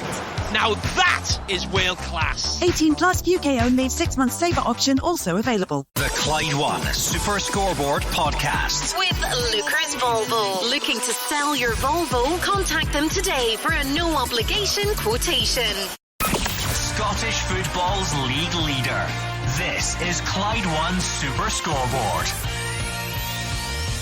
Well, half time around the country, depending where you are, I guess, because I just noticed Hamilton Accies, a bit of a Lanarkshire derby there, already 1-up at home to Airdrie. Ollie Shaw with the goal on 47 minutes, so we're definitely up and running there, but we will not be up and running at McDermott Park, so let's take the chance to go back, because David Friel had a late one. All Motherwell so far, David? Yeah, I think, as I said, they're definitely in control. St Johnstone, I've kind of huffed and puffed a bit. I just think Motherwell look a far better team, Gordon. I think they play a system. Stuart Kettlewell talks about his game model and structure, and I just think they look far more comfortable in possession. Lennon Miller's been pretty good. Andy Halliday, I know you give him a hard time on the show, but I think he's been absolutely excellent, really influential in midfield, and what a goal it would have been from him. I think there's a good mix for Motherwell. Obviously Zach Robinson's kind of strong running, I think that gave them a focal point, so we'll see how that changes with Tony Watt. He might be more inclined to drop in. I think overall Stuart Kettlewell should be pretty happy with the first half performance. For Craig Levein, I just think St Johnstone really need to get things going and try and, I don't mean to be old fashioned, but just get Motherwell turned a bit more. And we spoke earlier about Adama Sidibe and how much they would miss his physical presence and strong running. I just don't really think they've pinned Motherwell back enough in that first half. When you look at I've got this theory, David, and I've not studied it that closely, but it's just something that always sticks with me, that every year the team that goes down usually has an issue in goal. Teams with brilliant goalies just don't ever seem to go straight down. you look at the goal that St Johnstone conceded at Tannadice last week. By all accounts, the goalie comes and misses it for Dan Casey's goal today. Is that potentially becoming a problem? Yes, Gordon, I had that exact conversation with a St Johnstone supporting friend the other day, and I said to him, Craig Levein needs to decide on a goalkeeper. You know, he brought Josh Ray in. I think Dimitar Mitov was a huge man to the place. He's such a good goalkeeper. No surprise to me that Aberdeen signed him. Josh Ray, young keeper, did well at Airdrie. I think he will be a good keeper in time. Craig Levein probably has to decide whether he's going to be the number one. Is Ross Sinclair, who's getting his chance. Young Craig Hepburn's on the bench. I know St Johnstone have got high hopes of him, but I would agree with you. I think the teams in recent years that have chopped and changed goalkeepers have struggled, so I think that's clearly an issue that Craig Levein is going to have to sort. He's going to have to stick with one for the long haul, because I don't think chopping and changing helps a defence or helps a team at all. Okay, we'll leave David Field to get that second half up and running when it's ready. Let's do this nice and early. Let's get the second half teaser. Give you as much chance as possible. The second half teaser with the scottishsun.co.uk/football for the best football news and opinion online.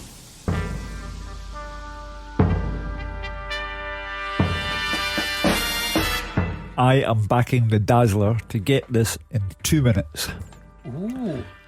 I have 16 caps for Scotland and won all 3 major trophies in Scotland. I have played alongside Joe Ledley and John McGinn. I have been managed by Alec McLeish and Owen Coyle. Who am I? Too easy today. I've got it in 2 seconds. Come on, it's a race. Do you want it? At Clyde SSB, you're going to have to be quick, because that is doable. Read the clues again, please, Hugh. I have 16 caps for Scotland and won all 3 major trophies in Scotland. I have played alongside Joe Ledley and John McGinn. I've been managed by Alec McLeish and Owen Coyle. Who am I? I think we need to crank it next week. Difficulty level. We've given a couple of weeks just to get the season up and running. Ease you in. Next week we'll go in hard on it, but Gordon Dale does have it already, so if you don't, you're going to really need to look at yourself when you think about it. Yeah, he's absolutely flying with this. So anyway, there we go. Right, the second halfs are up and running. You've got your teaser. We're asking you to tweet it at Clyde SSB, and incidentally, that's where you send anything else that you want to get across to us. We're having a bit of fun today. Mark Wilson's distraught because he can't get Oasis tickets like many of you. Hugh Keevins has interviewed Noel Gallagher before, and we're asking you, in an Oasis style, what from Scottish football would you like to see make a dramatic comeback? It could be anything. I mean, Gordon Dale kicked us off wanting carbolic soap and the big bath brought back. We've had great suggestions, like really serious literal ones like football before VAR. Mark Wilson wants to bring himself back to get more wages. We've had macaroon bars and spearmint chewing gum and all the rest of it. So whatever you want, the more obscure the better. What would you like to see make a comeback in Scottish football in an Oasis style? You'll be pleased to know, Hugh, it is Scottish Cup first round. You would think. Yeah, I would know that. The draw's tomorrow, so I should probably check it before then. Clyde Banker 3-0 up on St Andrews United. Alan Hudson has been keeping me up to speed on what's happening there. My daughter and her husband and our Michael are there. Had a brilliant start to the season. The Bankies undefeated, and we're just waiting for the big derby with Drumchapel United coming up. They do well, the Bankies, eh? Yeah, kind of favourites-ish for that league now, and St Andrews United don't play at that level, so you would expect a win in the Scottish Cup. And only by passing the ground, it looks like they're getting some decent crowds in there as well. Yeah. It's really scientific. Crowds. Just looks he in. loves crowds. To be fair, I counted half of them 8. was parked in the car park for the shops across the road though. I counted 8. I played at the old Bankies ground. I did say the more sort of specific the better. S. McInnes wants to bring back the different goal nets that you saw at the different grounds. Loved the way the ball nestled in them rather than the uniformed ones now they have. There was something satisfying about seeing balls hit the back of the net 20-30 years ago. Nearly every ground had unique goal nets. That's pretty specific. I disagree with it. What, you like the uniformed approach? Baggy was... I don't mind that if they're different, but I can't do baggy. You know the one where the ball just kind of like rolls down the net once it goes in. No. You know like that. You want to see if it can bounce back out. You know what I like? The old stanchions though, when somebody used to put it in the stanchion and it would stick in there. Yeah. The nets I do hate, Wembley. See how big the nets are back from the actual post. I hate those nets. Yeah, but I remember that in those days. So you like the ones that sort of slope down behind the bar rather than the squeeze, because then you can't properly hit it into the roof of the net. There's nothing better when it rises all that way behind the crossbar and then goes. No, I would agree with you in that. Like the nets in his day, like when you see old baggy footage. things. Yeah. Baggy the strips were baggy, the nets were baggy. Yeah. Everything was baggy. What about Buffon at the Champions League draw? He's a smoothie, is he not? Oh, I didn't watch it. These things last too long. Oh, well, let me tell you, it was 27 minutes before we got to anything to do with the draw. 27 minutes. Oh, I nearly read out that name. Let's not. Let's call them at Funky Spider, because the actual other bit's not great. First tackle free, no yellow, no red, no. Definitely no VAR. Just play on. No, I had that. But that was never a. It was never a official thing, though, was it? Oh, but yeah, no official. But let me guarantee you, right? You played against. I'll look at players like, and he was brilliant. Roy Aitken, for instance. You knew, first ball up to you. Bang. Yeah. Same with Tom Forsyth and all these guys that played with Rangers. Anybody, McLeish, Miller, bang. It was ridiculous. So absolutely not a chance that's coming back. I'm with Daz in that one. Couldn't agree. Well, it's still happening. It was Matt Riley's challenge the other night. Was that not exactly, first one free? Certainly looked like it. Right, did the boy get booked for that? No. No. First one free. Terrible. Yeah, first one free. Do you remember Neely Cooper? I played against Neil. I played with Neely in the Scotland under 18s. Well, you started that as Scotland under 18s. I can remember the age level. Kick off at Pittodrie. Yeah, that's right. Was it And straight away? Yeah, inside the centre circle, and booked for it. Foul on Charlie Nicholas within 5 seconds. That tells you everything you need to know about the standard at that time. It was competitive. Just competitive. Just see when you're concentrating that, it's much more technical and players are more gifted now. It's quicker. Nah, don't rubbish know. back in your day. Absolute Thugs, nonsense. thuggery. The players are more gifted. Thugs. Now, you've just admitted yourself. I'll tell you what. Roy Aitken was a thug, you said. No, I did not say that. That's what it Do sounded not like. put words in my mouth. I said Roy Aitken was a terrific player. I said first tackle, not for me, free. Listen, bring back players with ability. That's my new one. You wouldn't have been in that. I've rolled myself right out here. I don't know what he's been eating for his breakfast. Andy Halliday bursting into the box. He gathers the ball, but the angle was tight. Tony Watt now gets in with the cutback, but it's saved. So Motherwell picking up where they left off. But usual cliches apply. Got to try and turn that into a second goal, Gordon. Yeah, but you never know what St Johnstone can produce out of nothing. Exactly. You're not going to dominate the game for 90 plus minutes, especially away from home. And when you're on top, you've got to make sure you put this game to bed. They're 1-0 up. Another one would certainly do that, Gordon. Let's be honest about it. But the good news is they've started the second half brightly as well. Yeah, Dundee go close. Portales heads just wide. It was a free kick from the right, swung in, and he headers it just past St Mirren. Still leading in that one, aren't they? 2-1. Yeah, forgot. Updated my sheet. Nothing worse. Thistle been better in the second half, even though they're 1-0 up against Queen's Park. Would you ever go into the first team dressing room as the under 18s manager, just try and give them an extra pep talk, extra bit of advice? No. I use the actual. Our office is based right beside the first team dressing room. Shout in. But I use the other toilet. I wouldn't go in. That's their space. With M&D Green Pharmacy. Goal Dundee. Dave Galloway is getting a treat. It's one of the summer recruits. It's Larkesh. A good passing move. Tends to play off the left, and it's a cool finish to make it another goal in that game. Really impressive day for Dave Galloway in the sun. 2-2 now. 54 minutes on the clock. What a match. Well, fair play to both of them. As I say, St Mirren got a chasing from Celtic last weekend. Dundee have lost their captain and inspiration, Luke McCowan, and they both got on with it and made a right good job of it today. 2-2 so far. They're a bit like what I was saying about Falkirk Dundee. I think they've started the season so well, carrying on for last season, that there is a resilience about them. You look at them last week, 2-1 down at Easter Road, where the better team, but they've still got that bit about them that they drag themselves into games, and they've done the same today. And again, you wouldn't put it past them to go. There's a winner there somewhere. There's definitely a winner somewhere. I had to laugh there. I wouldn't get into the Partick Thistle first team dressing room. I wouldn't even get in for a toilet. A man who gets his toilet carried up a hill. Come on. You would just phone me Bomber or what's his name? Chopper. Don't forget Chopper. Just bypass that first team dressing room, turn right. No game last night for the Maryhill Mourinho. No, we had to rearrange it for last Wednesday. So yeah. And how did that go? A resounding victory. Yeah, again? Boys are playing well. Yeah. Doing well, the lads. Who was that against? Alloa.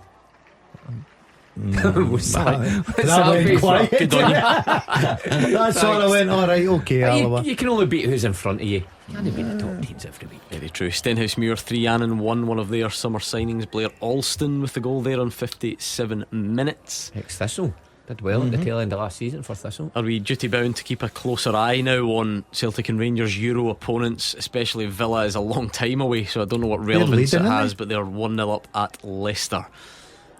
So like I say, you've got a bit of time before we have to think of that's the last one in Celtic's group.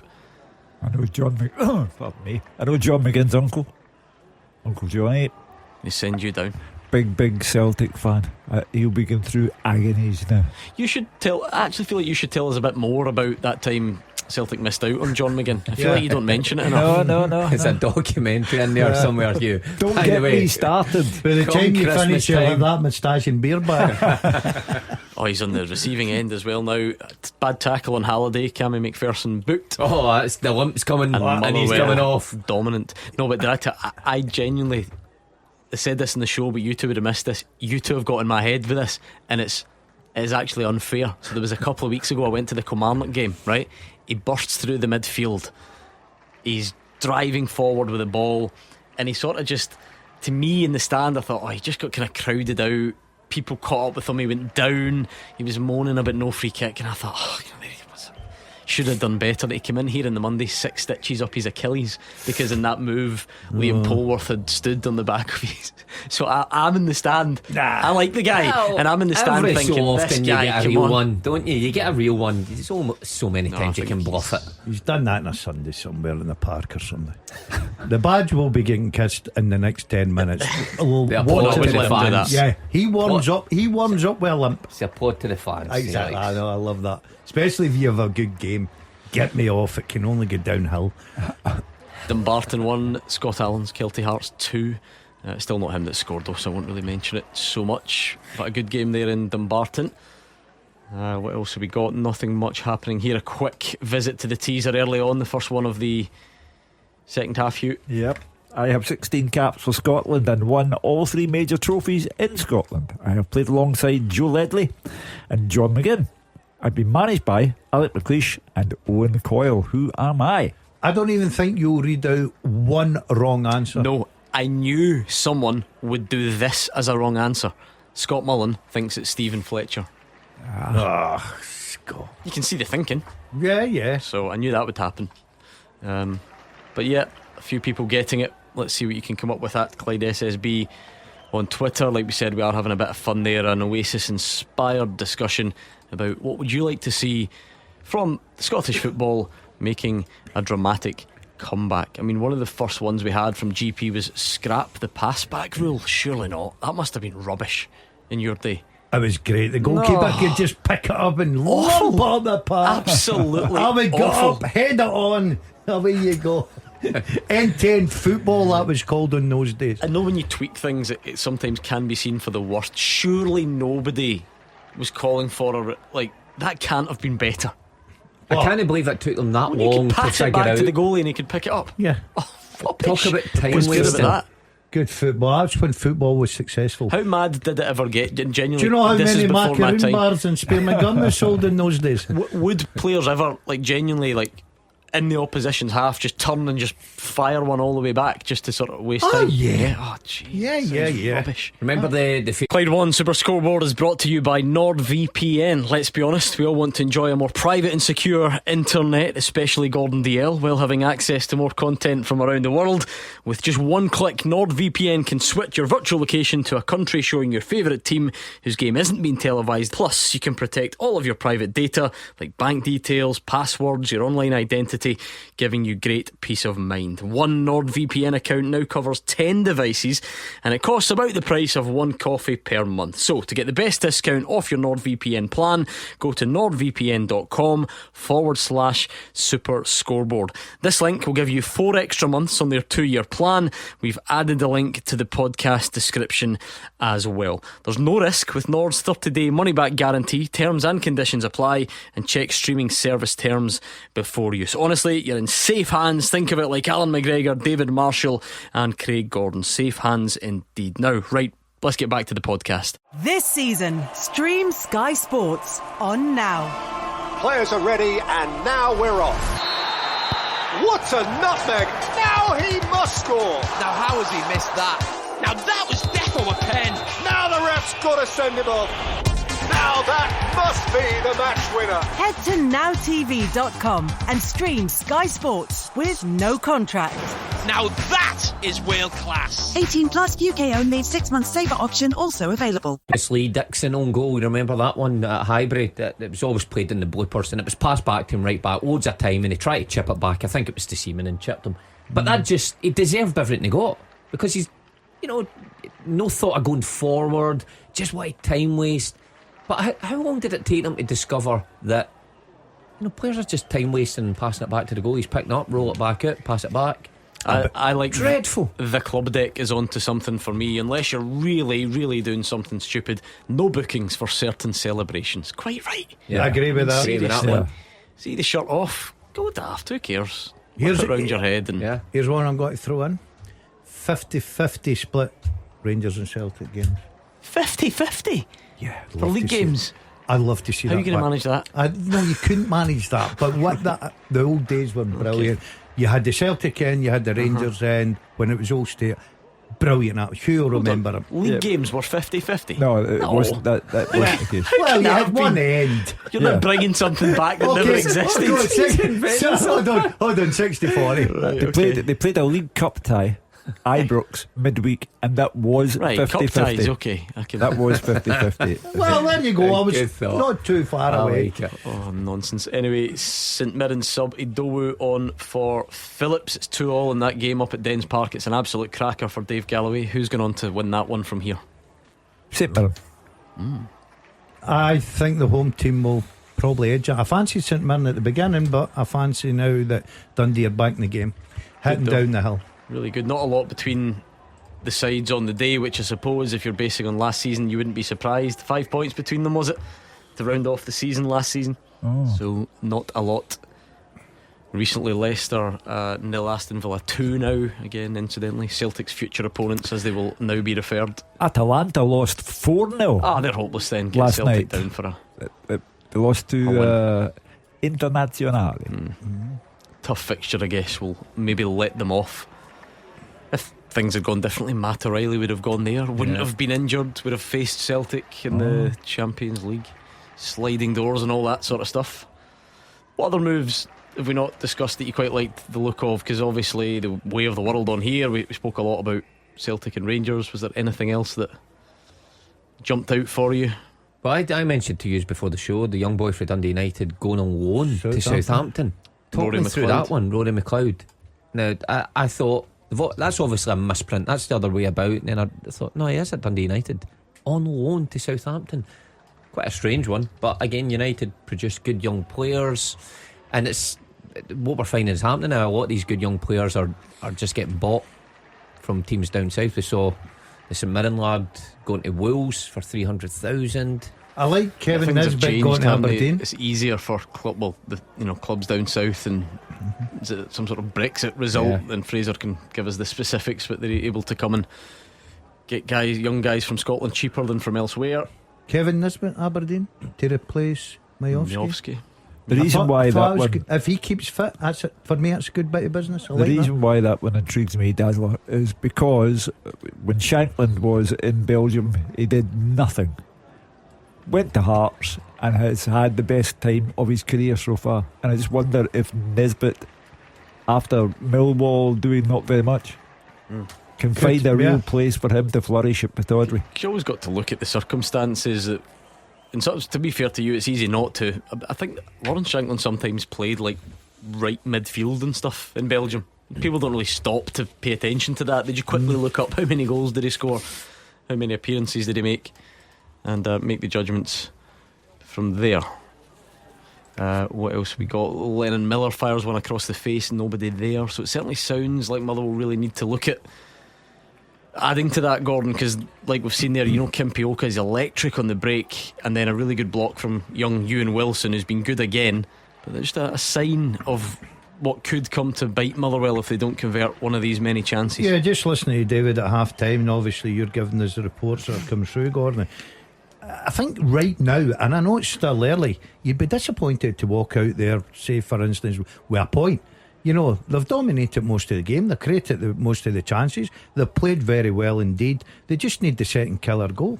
There you've got this exact wording from PFA Scotland's main man in Fraser Wishart. So the reason you're seeing all these Rory McLeods and everybody else, English clubs can't sign players from abroad until they're 18, because we're not in the EU anymore, in case you hadn't heard. That's for another phone in probably. That's FIFA regulations. But you can sign players from Scotland at 16.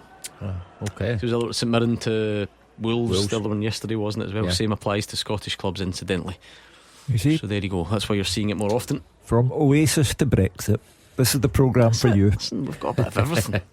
Is that a good thing for Scottish players and clubs though? Is it? You can see the goodness that clubs who maybe need a bit of money get it in, but then if it lose their best players to England, surely it's too easy for English clubs to just come and do that and look at that as an option then and take more than they previously would have. That must be I suppose everyone's got their opinion on it, but Halliday now finds Miller at the back post, heads it across, probably should have tried to score.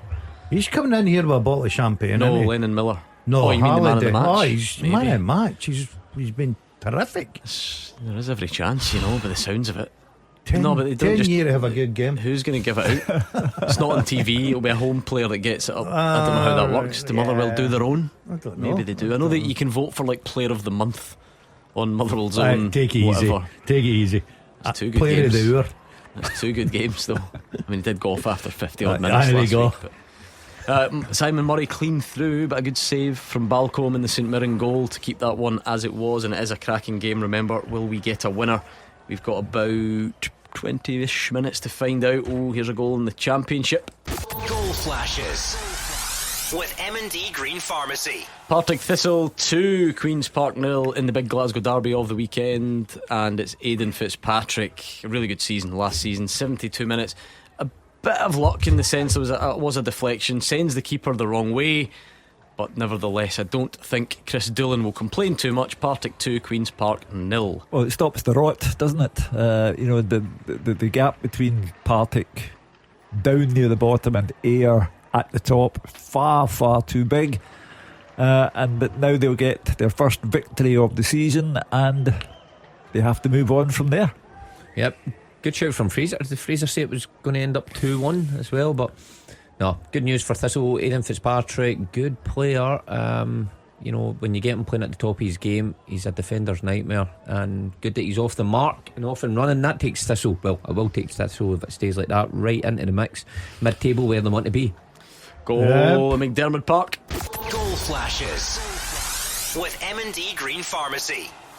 You sort of sensed it could come. If you get all that dominance and don't score, you can get bitten and where, and St Johnstone have done it to Motherwell, and it's Kim Pioka. He doesn't need his strike partner today, he can't have him due to suspension, but Kim Pioka dangerous in his own right. St Johnstone had just made a triple change as well, Holt, Kirk and Carey for Essel, Clark and McPherson, and Kirk comes on and makes it. Nice work, pass down the channel, and then eventually slips it under Aston Oxborough, does Kim Pioka, and it's St Johnstone 1, Motherwell 1. It's a sucker punch that everyone knew was coming.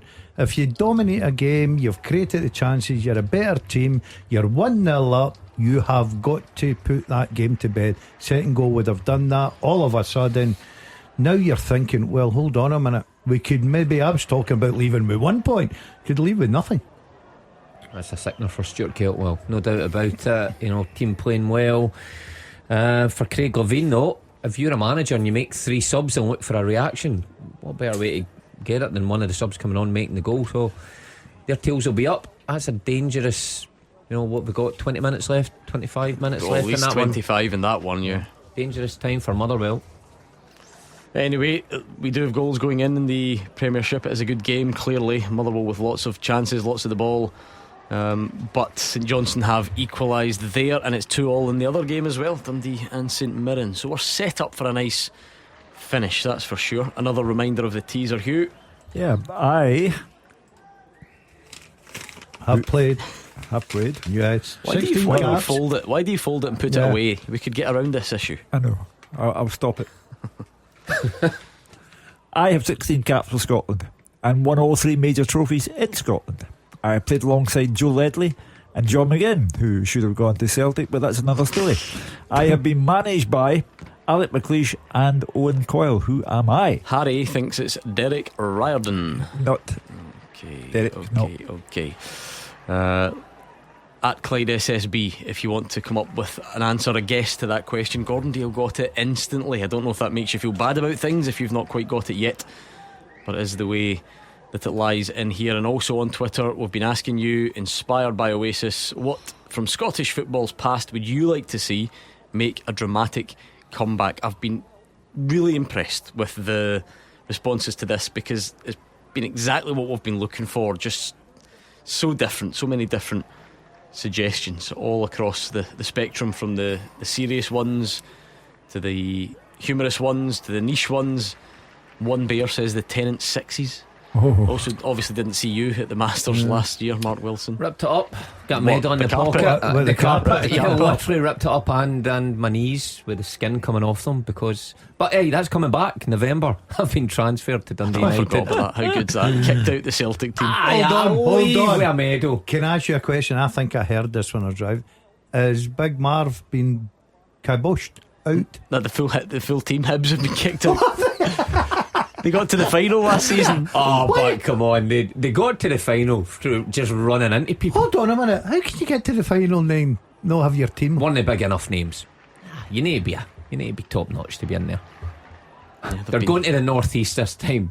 Dundee United and Aberdeen have taken their places. Have they? And the United needed to bring United. in the big guns. Yeah, guys that had been at finals. Go and on, that name with a couple of the players. Gary Kenneth is in there.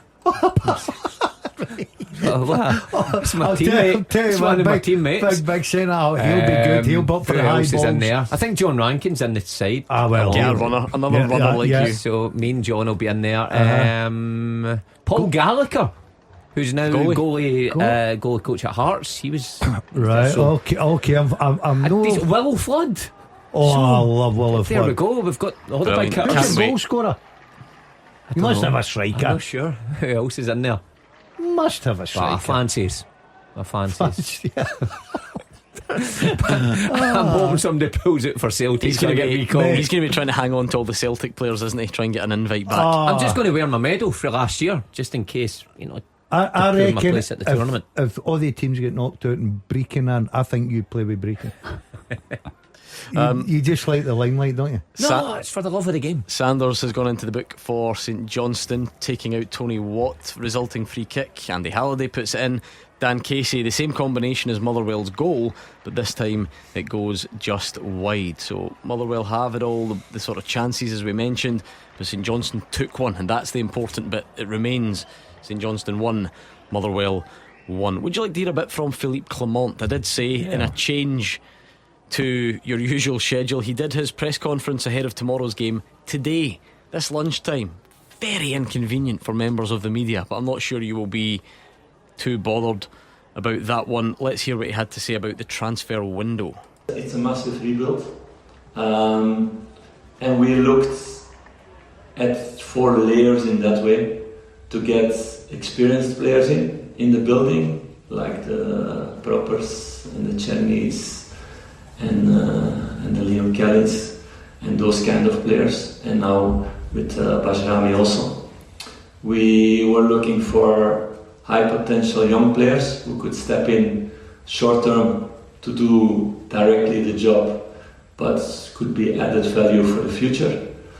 And you can say the Diamandes, Cortes, Conor Barron, and I can continue like that, the Yeftes. Then the young potentials who are more for the long term. and then also to give chances more to academy players. So we worked in that way in all the transfer window. Of course, the more money that comes into the club, the more money you can spend. So that's been not much because of the situation and the legacy of the past and the contracts of the past. So we had to work with that, and we knew, and it's important to use that word also, we, because it's not an I story, it's a we story. That means the board, me, recruitment. We knew that it would take time, and probably it would not be possible also in one transfer window. Very echoey from Philippe Clement, but you got the gist, Hugh Keevins. Yeah, everything hinges on tomorrow for me. You know, Rangers have spent good money on Barami, and they have taken a punt on the Feyenoord defender Castanero. So the fans basically don't know who these players are, but they didn't know who Václav Černý was until he got here, and he looks a decent player with a beautiful eye for a pass. So it's what they do on the park. We can talk all day about his financial difficulties and having to get rid of players to get others in. It's a well-worn story, and he's been honest about it. But tomorrow, I'm not sure we'll see either of the signings that were made yesterday. But tomorrow he's got to look for a positive result, of which he very rarely gets against Celtic. But to be fair, I know why you're saying it, and everything in people's minds is about tomorrow, but you've sort of got to separate that, Gordon. What Rangers did yesterday probably won't have any bearing really on tomorrow. This is a rebuild. This is about Rangers trying to eventually compete with Celtic over the course of a season. Tonight, when these fans go to bed and when they wake up, they'll feel like everything's about tomorrow, but it's not in terms of this transfer window. No, it's about moving forward. It's about change. It's going to take quite a bit of time there, and there, obviously when next season comes as well, you've got that. But I just think for Clement to get a result tomorrow would be absolutely terrific. There's no doubt. But I don't think that he's going to come under any pressure at all. He's got players out the building, he's got new ones in. They've got to take time to gel in. I still look at the transfer window, and I think everybody outside Rangers would still fancy Celtic with the way they've went about their business and everything about it. But to win games like tomorrow is important. He's got for the classic managers. dilemma on his hands. Here we have a Rangers team who, for the last 3 seasons, have watched Celtic lift the title. And Clement is saying it will take more than one window to fix this, and the fans are saying fed up hearing this. So it's the classic dilemma. He knows that it's going to take time. They don't feel they have time. They want to see a greater challenge to Celtic. So he's in the middle of it all. In terms of tomorrow, Bayrami not available, paperwork still to be done. Naratio is, but only trained today. So that's his. Unless there's a bit of mind games, a trick up the sleeve with the latter, Mark, it certainly suggests just the same Rangers group that's gone previously. You would say so. And look, they're coming into it not a bad place after last week, I suppose, with the individuals that they had on show. Of course, fans want to see new signings, and that's why it's incredibly frustrating when you say paperwork's holding things up, because you shouldn't leave it. You know, and I'm talking about all clubs. You should not leave it to this late in the day when you've got such an important Rangers game. really had to free up the wages, I suppose didn't they, as well? That's right. What I would say about Philippe Clement is that this is the last time, I think, in my opinion, he can keep referring back to what went before and the legacy it went before. Yeah, the wages are gone now. Yeah, you would those imagine. Players that he's brought in this Hadji. window, he said Černý and Barron and Jeff and Proper and Bajrami and everyone else he's brought in. That's shaping his team. So come January, you know, you can't keep referring back to the past. You've got to move forward with these players. To be fair to him, when he says that, I don't think he's saying they weren't my players. He's talking about the fact that there had high earners there, and that needed to change. I think it was more that. Do you not think a big thing for him now is he's got a chunky squad and players that he's brought into the club? It's more than that. We said the stat last night, didn't we? With Scott Wright leaving, James Tavernier is the only survivor from the starting 11 in the Europa League final 2 years ago. Right, okay, so he's now got his own squad in. For me, the important thing for a manager is just because everybody talks about it, right? What style of football we got here? He's no excuses whatsoever now. He's got the personnel. Let's see what he's got to offer. He's a top manager, and I think that's his next step. And if he can prove that, because you seen last week when they beat Ross County 6-0 at Hampden, a lot of people were phoning in talking about, I like the style of football, I like the way we went about our business, how we worked it and how our movements were, we were scoring goals. I think that's got to continue now for him. As ever, tomorrow can buy him a lot of goodwill. You know, if he gets a decent result at Celtic Park, and that includes a draw, then it buys him time, puts credit in the bank, and he can move on from there.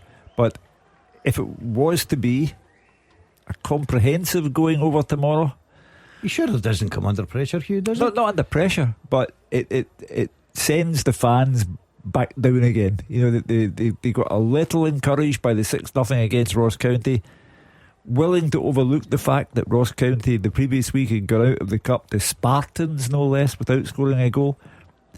But tomorrow they need lifted, the Rangers fans. None of them will be there because they can't get in, but they need a result that's uplifting. Tony Watt scores, but the foul was given for a challenge on the keeper. David Friel reckons it did look a foul, which probably tells you it's not going to fall into that clear and obvious bracket. So you would imagine that decision will stay pretty much as was. You're running out of time on your full-time teaser. Get your answers in there. What about Falkirk? 2 down, now 3-2. I was just going to say, are they winning? They're winning, and that 40-plus game unbeaten run in the league continues. How impressive is that? Yeah. Well, for now, unless Morton do something drastic in the last couple of minutes. And it shows you they've got a bit of character. They're away from home. They go 2-0 down early, and they've come back, and they look like they're favourites now to go and pick up the 3 points. Keep the pressure. How is Ayr United? Still a draw. Still a draw. So it puts a little bit of pressure. Bad days for Ayr, really. 2 down to Hamilton Accies, and that got one back, Hugh. 2-1. Oh, yeah. Right. Yeah. But they're trying to avoid 4 defeats in a row. So important finale to that game. Oasis inspired. What would you bring back? Stephen Ross says the golden goal after 90 minutes. Did you like that? It seemed to get a lot of stick, didn't it? Like, and obviously that's why they ditched it. I actually quite liked it. The golden goal. There weren't many about though, was there? I mean, there was a couple of famous ones. Who was the first ever golden goal? There's a question for you. What do you mean? Anywhere in the world? Euro 96. Who scored? Well, I know the guy's name, if that's the right one. Can you see it on air? No, is that? Am I thinking the German guy that scored the winner in the final? What's wrong with his name? Oh no, it was a Bierhoff that scored. Oh, I'm thinking of the other forward. What other one? What are you on about? Sorry, there was another forward. What was his name? I sometimes call you it. There you are. 2-2. Hamilton Accies 2, Airdrie 2. Now apparently they had it in America and stuff like that before. I just looked it up. But I know the one you're talking about, Bierhoff. Is that the one you meant? No, I just made that up. Did you have a different? I didn't have a clue. I don't know if that's right. Was that the first ever golden goal in the world stage now? What about the halfway line penalty kicks? You've got so like the MLS old Emmett used to run. How many seconds did you have? I don't know, like 10 seconds or something. I would never go there, would you have? I did that for Dundee United, kind of under 18s at Dens. I had to do that. That was a half time in a game. Not for me, that. Put it away. What was your? Just slot it early, chip the keeper, round the keeper. No, just put it. I think I just put it to the side. Did you get in an angle? No, I went straight up to him. Straight up and then just right or left. Gave him the eyes, whipped it in. Yeah.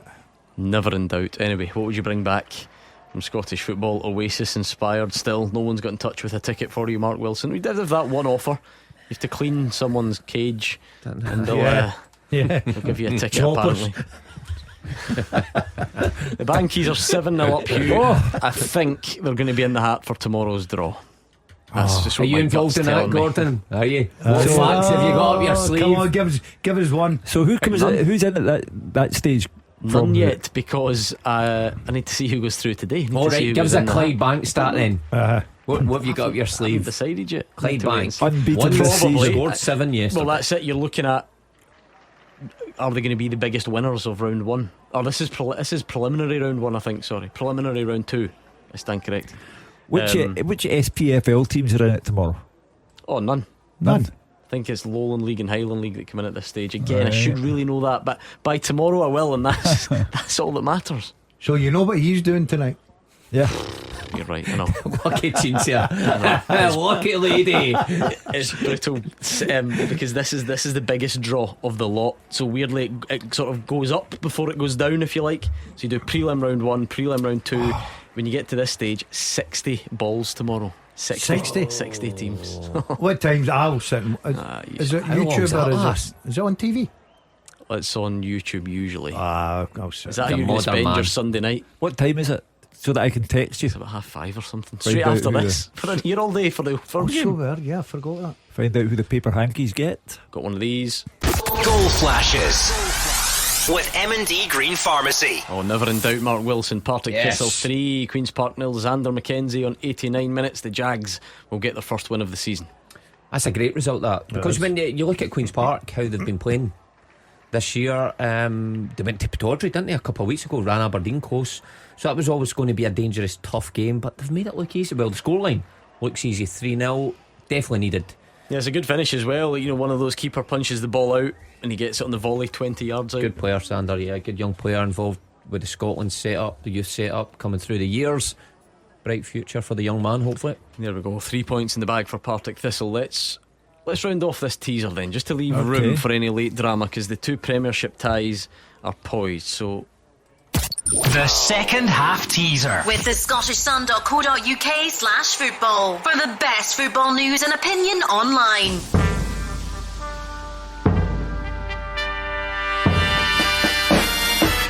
I have 16 caps for Scotland and won all 3 major trophies in Scotland. I have played alongside Joe Ledley and John McGinn, and I have been managed by Alec McLeish and Owen Coyle. I am Tomo, Stephen Thompson. Stephen Thompson. For the record, you would have won it, Gordon DL. I mean, you were absolutely rapid there. And the beauty of this is live radio when you're making mistakes all over the place and you just need to try and cover them up. I don't think I've got the podium. I don't think we've counted them yet, and I've gone and announced the winner. Just give it to me, I'll take it. It'll be with us in a matter of minutes. It's not a great drama, and no one can possibly have been as quick as you. You were writing it down before Hugh even finished reading the question. It's always questionable Cardiff, Burnley, when someone's writing down an answer before the question's finished. No, I was writing down the clues, Mark. No, you were so quick. I was really, really impressed with you. Anyway, Kyle B was in third place, Mike was second fastest, and Dylan Patton is the winner. Well done to you. You can share the bragging rights with Gordon DL. Your Stephen Thompson knowledge is tip top. Right, are we going to get a winner between Dundee St Mirren or St Johnstone Motherwell, or both? I'm going to say no. Neither. Okay. I agree with the Dazzler. Okay, where's your sense of drama and excitement? None of you. Is Fraser get VAR at Firhill? No. Because it's Are you familiar with the championship? Yeah, because it's now 47. Can't be that many minutes added on. They're 3-0 up. Just blow the whistle. Well, they still have. No, they can't have the odd 2 substitution. Minutes? 3 minutes. You're forgetting, this is not 1970. Oh, that's what I would do. Bring back 2 subs only, number 12 and number 14. What that would do to, the rest of your squad. St Johnstone now look like the side that could go on and win that one. Mackenzie Kirk, who we said came on, he set up the goal, he's looking lively. And Motherwell will be really kicking themselves if they were to lose it from such a strong position, certainly in terms of performance, if not scoreline. Dumbarton fans will be happy they've rescued it at the end. Dumbarton 2, Kelty 2, a Mark Durnan goal on 89. So it's at that stage where the big goals are going in, potentially changing a lot. Not if you're already comfortably in front like Partick Thistle are. Nothing can be done about that one, but for the rest, very much in the balance. With regard to Motherwell bringing in 17 new players, Carey shot saved. St Johnstone are going for it. Well, I mean, how can you possibly? What's wrong with the club that you had to have that transfusion? 17 new players. Players leave, it's got on a plate, and then like we said, it sounds, although it is still a lot, like Halliday was there last season, Sam Nicholson was there, those get turned into permanents, but no, you're right, it is a lot of A lot of players for sure. There's a sickener for managerless. But what it does mean is Livy's solid start to the season gets better. Wraith 0, Livy 1. Jamie Brandon on 90 minutes. And that is a real sore one for Wraith later on. Well done to Livy. Dre Wright, a chance to win it for St Johnstone. Sclaffs it wide. Here's a full-time report from Fraser Wishart though. Yeah, full time at Firhill. Partick Thistle 3, Queen's Park 0. Thistle fans around me really happy. A thoroughly deserved win and an important win for Partick Thistle without being at their absolute best. But Harry Milne in the first half, Aidan Fitzpatrick and Xander McKenzie in the second with the goals. Not many clear-cut chances for either side in the first half. The only goal came in 11 minutes. A very simple goal in swinging corner from the left by Kyle Turner into the 6-yard box, and Harry Milne just simply out-jumped everyone and headed home from 3 yards into the back of the net. This will deserve a head, but we're looking for better for both in the second half, and we did get it to an extent. Second half started better tempo by both teams. Queen's pressing hard early on towards Roberts' goal. Logan Chandler's bright on the right hand side. His pace got him to the byline on a couple of occasions, one with a low cross, the second one with a shot, but neither could result in a goal. Then came James Lyon, was inches wide from 20 yards, but Queens were still in it despite Thistle pushing hard for their second. It was still 1-0. Good work by Josh Scott on the left, set up Dom Thomas with the best chance Queens had. He struck his 20-yard shot really well, but unfortunately for him it was straight at Miles Roberts. In 72 minutes it was 2-0 for the Jags. A real bit of luck all round for this goal. Turner and Chalmers got themselves into a bit of mess trying to get a short corner into the box. The ball managed to get poked in Fitzpatrick, whose touch and the shot was deflected off a Queen's defender into the corner of the net, but the Thistle fans didn't care about the mess of the goal. They were 2 up. Queen's tried to get back into the game, spell of pressure on the Thistle goal. Jags defence dealing with it well, and in fact it was the Jags that scored a third at the other end in the 89 minutes. Jack Wills in the Queen's goal punched a Turner corner clear, but only to the edge of the box. As a side foot volley by young Xander McKenzie, he caught it really sweetly. It's a good finish, and he was absolutely delighted when the ball nestled into the back of the net. Jags fans will go back home happy. They'll hope this kick starts their season because they've not been in great form, but they go into the international break in a better mood after this win here today. Full time at Firhill, Partick Thistle 3, Queen's Park 0. Yeah, convincing win, well done to all involved. There's an interesting scorer from League One in England. Who could that be? I hear you say Scott Wright in the 91st minute has won it for Birmingham against Wigan. So there we go. Dundee are making changes. There's 7 minutes added there, so still plenty of time for a winner.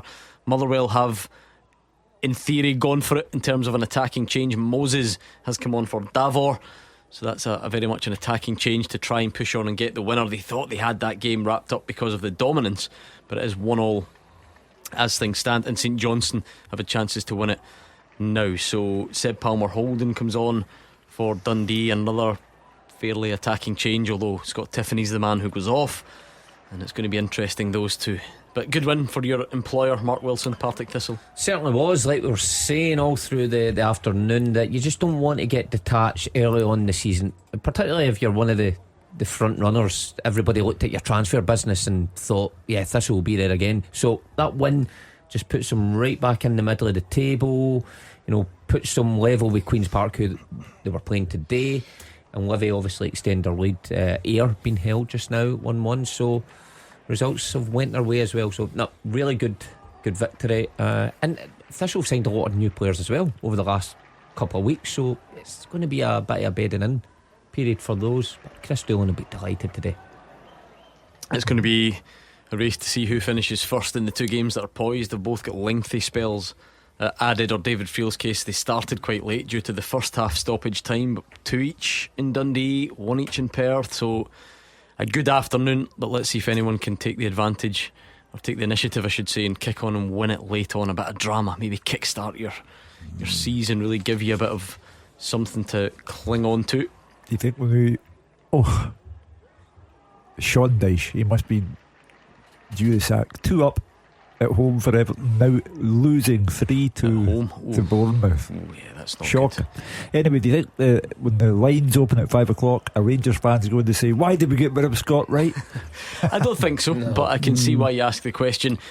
Speaking of the phone lines though, you might want to start thinking about it. 0141 951 1025. You are spoiled for choice.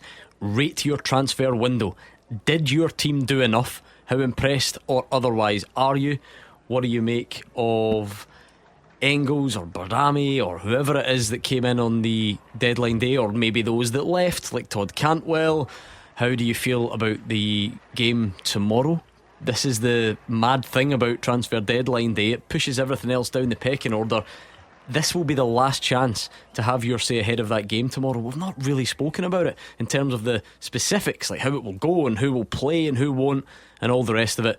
So please don't waste your final chance to get in touch with us and let us know how you see tomorrow going. 01419511025. You might still have thoughts on the Euro draws that were made during the week, and those 3 o'clock games today both look like they're going to be a sort of shrug of the shoulders draw. Okay, so I don't know if we'll get any enthusiastic reaction either way to them, but you're more than welcome on 01419511025. Plenty of full-time whistles going, but just not yet in our 2 Premiership games, I should say. Is an intriguing one coming up though at 5:45. Yeah, Ross County.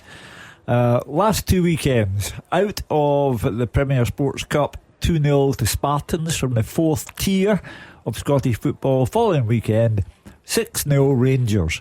8 goals conceded, none scored, and they're playing an Aberdeen team who are 7 wins on the bounce under Jimmy Teelan. They have no chance, Ross County. I would put the house and the caravan in Anstruther. Don't do that.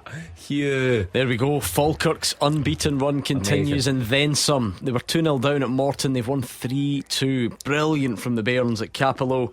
Oh, penalty shout for Motherwell, claiming for a Cameron handball. Referee not interested. This is where you realise you are an absolute hypocrite. Because see, my quick initial gut reaction there was, I wish they hadn't changed the bar of intervention on handballs. When it suits you, you will do that. Moses has had a shot saved though on the tight angle. Motherwell trying to win it. Goggett shoots wildly over for St Mirren as they go for it. At least sounds like we're getting some drama late on. There's an important win for a team that's had, a club I should say, who's had a bit of a time of it. Inverness 1, Queen of the South 0. Yeah, they're fighting for survival. But we've got good people in charge now. Ryan Christie's dad Charlie's involved there, and that really is an important. That's the look of a result that helps you turn the corner. Liam Gordon, imagine he was the man who came back to win it for Motherwell at Perth. What a story it would have been, but it's tipped over the bar. He wouldn't have celebrated, would he? Oh yes, would he? Last minute winner. Oh, that's a tough one. Right over to the fans. That, in fact, you know what? That's what I'd bring back. I'd bring back time before people didn't celebrate against their own team. What a lot of nonsense. Yeah. Great. But maybe someone like him, you're talking club captain, been there forever, those would be the ones that you would kind of understand. Oh no, not at all. They let him go, didn't Selfish. They? No, it was just time for everyone. Aye. No, I think they would have kept him. Oh, I'd have been right over. Exactly. Oh, now Aston Oxborough has made a brilliant save to keep Motherwell level in it. Yeah. I don't even know how we got from that Liam Gordon header to... Oh no, sorry, it's another Motherwell chance. I thought it was Carey. It was Casey, Dan Casey. So again, Motherwell with 2 headers late on, and the goalkeeper, who didn't cover himself in glory for Motherwell's goal, has really potentially got St Johnstone a point or more here. 2 great games in Tayside, at Dens Park, 2-2, 1-1 there, but plenty of opportunities, plenty of chances for both sets of sides. Yeah, entertaining stuff. That's what we like to see. Both teams, or all teams involved, going ahead and trying to win the game rather than just sitting back and taking what there they've you got. are, Hugh. The Bankies 7-0 into the hat, and I can sense it already. The stat just has to be the fact that they won 7-0 today. That's it. That's part of the homework done. Only 59 teams to go. Is it not also 7-0? Goal flashes with M&D Green Pharmacy. Goal Motherwell, very, very, very late. It's 5 o'clock, in case you hadn't noticed. That tells its own story. Moses Ibiye is claiming it, but it might have even been a very unlikely double for Dan Casey. What a game it's been. Motherwell dominant, pegged back. Both could have won it. Motherwell looked like finishing strong, but would end up being frustrated. And it looks like right at the very end, unless there's a VAR madness, that the Steelmen have snatched it in Perth. Absolutely incredible finish. And if we're going with the sounds of how the game went, they probably deserve it. Apart from that, probably 15-20 minutes St Johnstone equalised and came into it. Motherwell the stronger team, and they've had chance after chance at the end, and eventually it looks like they've got the winner. Yeah, and the Motherwell Dan manager. Casey double, did you have that in your ACCA? No, but I'll tell you what, he was not caring, because I think he would have been so disappointed walking away there just with a point. What a time to score a winner. It might have been Moses anyway, but I don't think anyone will argue too much. Dave Galloway has a full-time whistle. Any late drama, Dave? Not quite. Dundee got that corner kick in the 8th minute. They couldn't make anything of it, Gordon. It finished Dundee 2, St Mirren 2. Overall, a very entertaining match. A lively start to this one certainly set the tone. Toyosi Olusanya missed a big chance for Saints when clean through John McCracken smartly off his line to block the effort. Curtis Main should have hit the target for Dundee when he did well to get on the end of Mo Silla's ball in, but he shot wide. 25 minutes gone and St Mirren took the lead. Toyosi Olusanya slotting through the keeper's legs after Antonio Portales misjudged a long ball over the top. But after 30 minutes it was 1-1, a cool finish by Curtis Main, taking advantage of slack defending, clipping the ball in. But the visitors regained the lead with a brilliant goal in 36 minutes. Mikael Mandron from about 20 yards out found the net with a terrific half volley with the outside of his foot. 10 minutes into the second half and Dundee equalised again with a very well produced goal. Scott Tiffany drove forward, found Lyle Cameron, who cleverly set up Zayed Larkesh, who hit the ball through Ellery Balcombe's legs, and Balcombe came to the rescue with a brilliant save to keep out Simon Murray's full-blooded drive as Dundee pressed for a third goal. The hosts certainly on top, and Murray fired over from a tight angle, and Curtis Main's header was easily saved by Balcombe from Scott Tiffany's cross. St Mirren spent much of the second half on the back foot, but they started battling back without creating too much.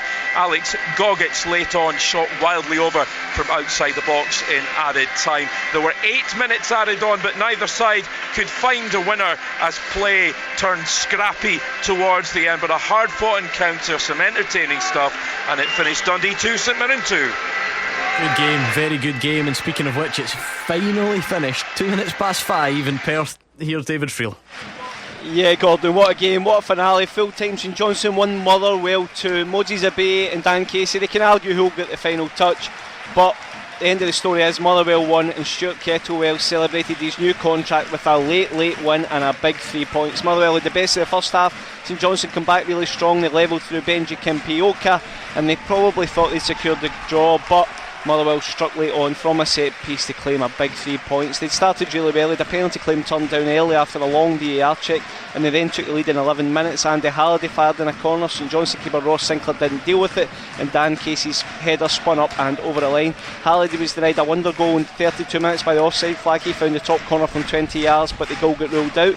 St Johnstone had threatened through Kimpioka, but Motherwell started the second half on top again. They get into good positions. Final ball let them down far too often. Didn't have enough bodies in the box. Lennon Miller did got on the end of a Halliday cross. He opted to head across goal. He should have tried to score.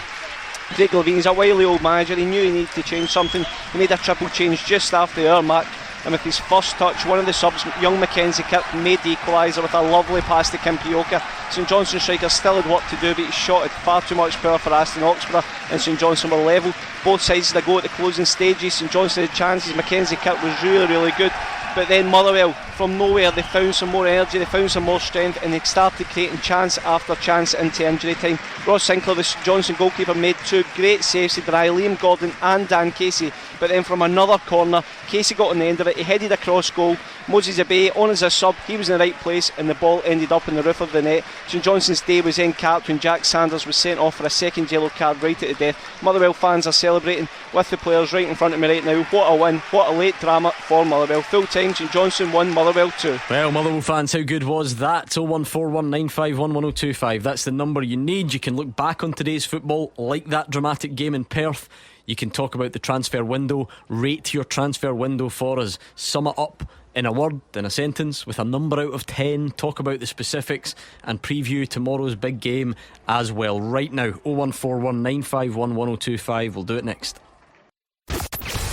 Action as it happens, and your reaction from 5 on the open line. This is Clyde One Super Scoreboard. It's full time on Saturday's 3 o'clock games. 2 in the Premiership: Dundee 2, St Mirren 2, St Johnstone 1, Motherwell 2. If you want to look back on them, please do on the phone lines right now. Big win for Partick Thistle, 3-0 in the Championship against Queen's Park. A couple of the other highlights would include Falkirk 2-0 down at Morton, but come back to win 3-2 and keep their incredible unbeaten run going. So those are your headlines if you want to reflect on today's football. If you want to look forward to tomorrow, you probably don't need much encouragement from me in terms of what fixture to look at. So let's do it all ahead of the big game tomorrow lunchtime in the East End of Glasgow. And of course last night 11 o'clock, Hugh Keevins had just polished off his Malbec and the transfer window closed. What did you make of it? Rate your window. Let's start with Paul, who is a Celtic fan. How would you rate the window, Paul? I don't know whether it was box office, Brendan, and theatrics at the end. It was a bit close for comfort, maybe. But I think by and large, an amazing window. I'd like to start begin back to last season with Hugh. The fact that we secured Ida and Bernardo, who he said were okay, inverted commas. The last action of last season was Bernardo and Ida. But anyway, I'll move on to that. I was just surprised at Iwata. Going. I don't really know where that came from, because he's the only one who sort of can do the Callum McGregor role. But I don't think any Celtic fan can be. The amount of players that we've shipped out and the money we got for some of them is just absolutely incredible. Yeah, I suppose that is one, Mark. We touched on it earlier. In isolation, Luke McCowan is a really interesting one, and lots of Celtic fans are behind it and they know what it means to him, and he's been a good player in the Scottish Premiership. It looks like in that sort of semi-defensive midfield role, I don't quite know if that's exactly how you would pigeonhole Luke McCowan, but the Callum McGregor spot, as Paul calls it, was Iwata not a bit closer to the first team than selling him to Birmingham, as an example? I thought so. I was surprised. I think a lot of people midweek, I was just saying that Iwata looked like he's done a fairly decent job for Celtic. I think the fans liked what they saw of Iwata, and his involvement was limited to a certain extent, but I always thought that was purely because of what was in front of him, with McGregor and O'Reilly and Hatate. But the games he played, he looked fine. He looked a steady bet for holding the middle of the pitch. So yeah, I was surprised, as Paul was. Is McCown going to play that role?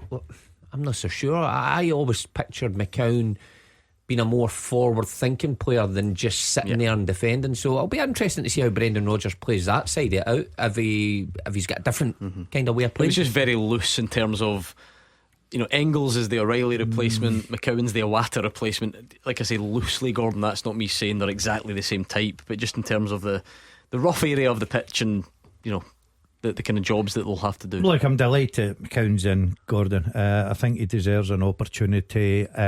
He's been terrific for Dundee.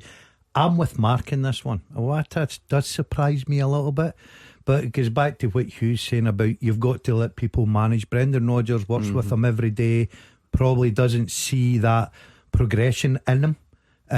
So he's decided that obviously he goes out the building and he replaces him with a young Scottish lad. So, he's 26, but I'm delighted for the move, but I'm a bit surprised because I seen a bit in Iwata, but obviously Brendan Rodgers did. Paul, does the fee, the 11 million for Engels, is that the signal of intent that you Celtic fans were hoping for from the Celtic board, or would you have still gone maybe one more player? Would you have pushed the boat out even further if you could? I think something like 40 million out, 40 million in and 32 million out, and still made money. That's the Celtic player trading model, isn't it? So I think you've got to be happy. I'm not sure, as I say, the 11th hour arriving right on deadline day. Somebody at Celtic Park's now got a sort of an appetite for theatre, which we never really had before, and bringing the young boy McCowan to the stadium, and it's boys' own stuff really for him. But I mean, again, he's 20-year-old, so you'll have a sell-on clause. I mean, I saw a stat the other day there about all the players had been let go at Rangers with no money changing hands and that's corporate malfeasance. That's just incredible. So I think 20-year-old, 11 million. We'll see. You know, you can have this before, and Albion Ayetis, and you just never know. But I defy any Celtic fan to come on and say that the board haven't backed Brendan Rodgers. You know, and you could tell by the beginning of the week that he kind of knew that. You know, he looked relaxed and he looked as if he'd finally got his way. And it just shows you what kind of team Ayr United might have had if they'd have held on to Gordon Dalziel and Shankland and McCowan. I don't think he can run any more though, unfortunately. Let's walk back the corporate malfeasance accusation as well. It sounds a bit strong. Let's just keep it a bit more. I don't think there's a sense of drama, the whole Luke McCowan business. I think that Brendan Rodgers made himself perfectly clear at Paisley last Sunday, and Paul would have been on in an entirely different mood had the board not responded to what Brendan Rodgers said about the need, the duty was the word he used, the duty to put the best team possible on the pitch. And there then followed transfers, including the breaking of the club's own transfer record. Therefore, Brendan Rodgers 1, board 0. Yeah, I would totally agree with that, what Hugh says. Brendan Rodgers, I think when he came back to Celtic, he had a picture of what Celtic were going to be going forward in Europe, and he maybe was a wee bit disappointed at how that was coming to life, so he needed to come out publicly, say what he did, and it sped things up a bit. But we're all guessing, you know, people will have their opinions. It's a brilliant window, done enough. Other people will say, well, it's not been enough, they needed X, Y and Z. Time just tells them this. What's your take on it now? Just to guess, because it is a guess, it's a prediction. Would you have gone one more winger, say? I think that's what David Friel said at the start.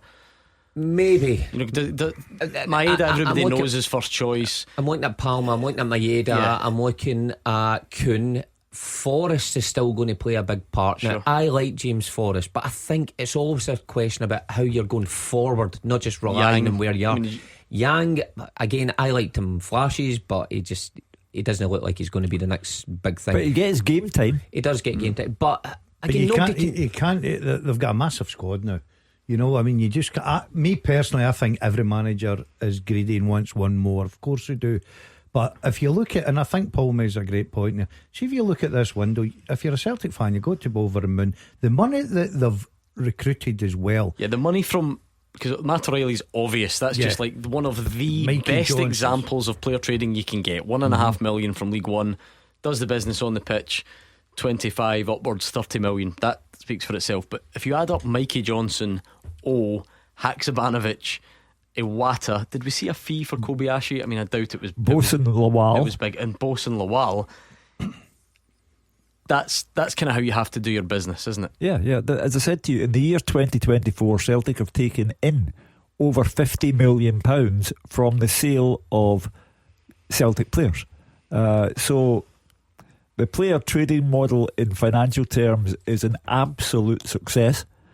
Now that they have the most expensive player in Celtic's history, they've filled the vacancy beside Carter Vickers in central defence. They brought in a Scottish player who, if he follows in the example of recent Scottish signings, Greg Taylor, David Turnbull, Celtic were very happy with Luke McCowan if he can reach those heights. Now it is over to Brendan. You cannot criticise the board if they break a 136-year history. So now it's over to Brendan and the players to see where they go. There's no need for Engels or the likes to be rushed in tomorrow, is there, Paul? I wouldn't think so. I think they should have enough. And I think even if Rangers win tomorrow, I don't think it matters. I think there's probably as big a chasm now as there been for a long time between the two clubs. If there was such a big chasm though, then they won't win tomorrow, will they? If it's as big as you say. Well, yeah, it's a one-off game, and you've maybe got a few new boys coming in for Rangers. And again, I don't underestimate. I'm saying it's a big chasm. I've never seen the new Rangers players. I just see what we brought in. We brought in a Danish captain as our goalkeeper. We paid £1 million for a sub goalie. as you say, American International to partner Carter Vickers. So on paper, it looks all great. But even just going head to head tomorrow with Bernard win for O'Reilly, then there should be enough. But it's a one-off game. Any sort of statement to be made, Mark? I think Ange did similar-ish things. I mean, the problem with when Celtic's players were signed last night, we've not spoke to Brendan Rodgers since, the way we have Philippe Clement, so you can't rule them in or out. But Austin Trusty straight in, or? I'd be very surprised. I just think the way Celtic have been playing, though, that's down to that. If Celtic were struggling, of course you expect one or two to come. Who went straight in? Was it Juranovic? Juranovic went in at Ibrox, didn't he? There's also a problem, and I don't know if it's been overcome or not, but Trusty requires international clearance because he's American.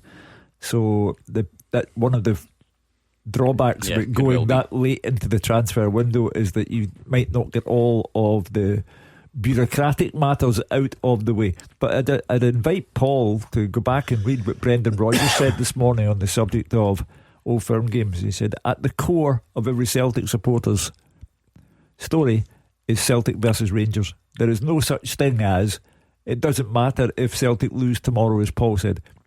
I don't think he meant it doesn't matter as in people won't be annoyed. I think he meant Celtic will still go and win the league term. Was sort of the point. Well, I just don't understand that, because by virtue of winning tomorrow, Rangers would go above Celtic. Yeah, but we're getting in like the stating the obvious territory. Either team can lose tomorrow and win the league. I think that's all it was. But the great thing for Celtic is there's no rush. I agree with Mark. No rush whatsoever to make a few changes tomorrow. Have a look at the way Celtic have started the season domestically.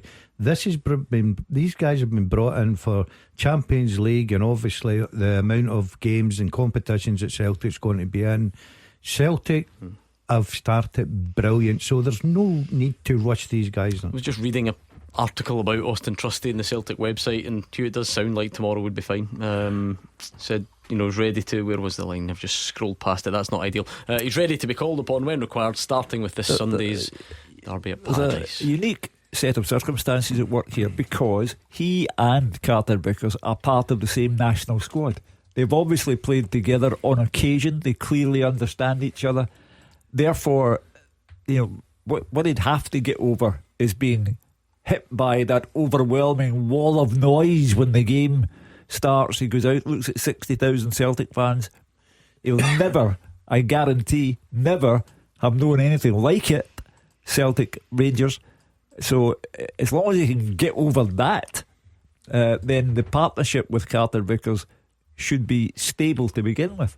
Well, thank you very much to Paul. Rate your team's transfer window, whatever that team is. How do you think it went? Would you have done more? Are you satisfied? Somewhere in between? Give us a shout. Of course, we can do the traditional Saturday thing and look back on today's football. I'm probably looking at you Motherwell fans for that, a dramatic winner. Maybe you St Mirren fans taking a point up in Dundee. And what about the match itself tomorrow? Give us a call and we'll speak to you next, starting with Ian, who'll be up.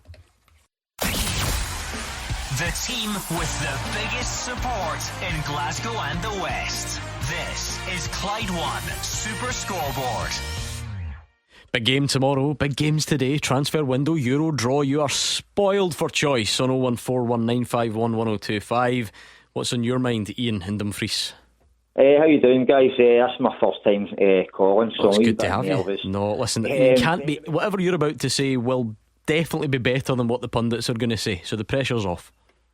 Basically, obviously, I think Rangers have just kind of brought in not like for like, but they've just replaced a few of the players that have went out, obviously, in the last day or two. But I think Rangers have got a great chance tomorrow, because everybody's underestimating us, and I think we've got the ability to score goals against Celtic now, as long as we don't concede the first goal. I think that's very crucial for us, and as long as we can also keep 11 men on the park.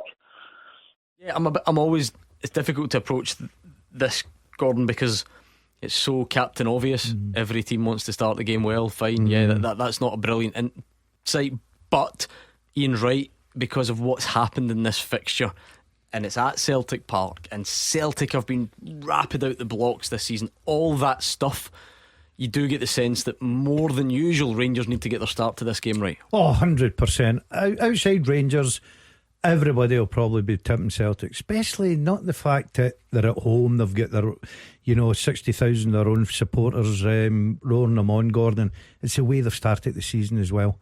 They look a different outfit, their sharpness, their movement, they've not conceded any goals, they're scoring goals, they've got great options. But I think Paul, Celtic fan who phones in here constantly, he'll be confident Celtic to win tomorrow, but he even admits, look, it's a one-off game. If Rangers can go out, get their tactics, I think they've got to get their tactics right, because so many times Celtic have dominated the Midley Park. Callum McGregor has been sensational in this fixture, and you've got Kyogo who loves to score.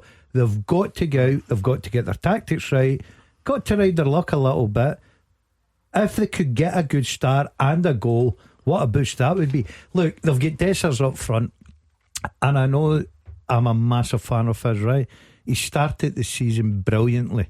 He'll be looking forward to this tomorrow. If Rangers can create chances, the lad's playing with a lot of confidence. All of a sudden, a chance and he can get them in the lead. But I've got to say, it is going to be a difficult task against this Celtic team. I always like picking people up on all the things they say, and it's occupational hazard. What gives you the confidence to go as far as Rangers have a great chance? Well, the thing is, Rangers are a work in progress, if you know what I mean. And for me, every game we're getting better. You know what I mean? It's not like we're playing absolute rubbish. And Dessers is scoring goals, and also I think he has a predator, because if you look at his positioning, he's in the 6-yard box and stuff like that, where he should be with his instinct. Where we've had other players in the past maybe not doing that.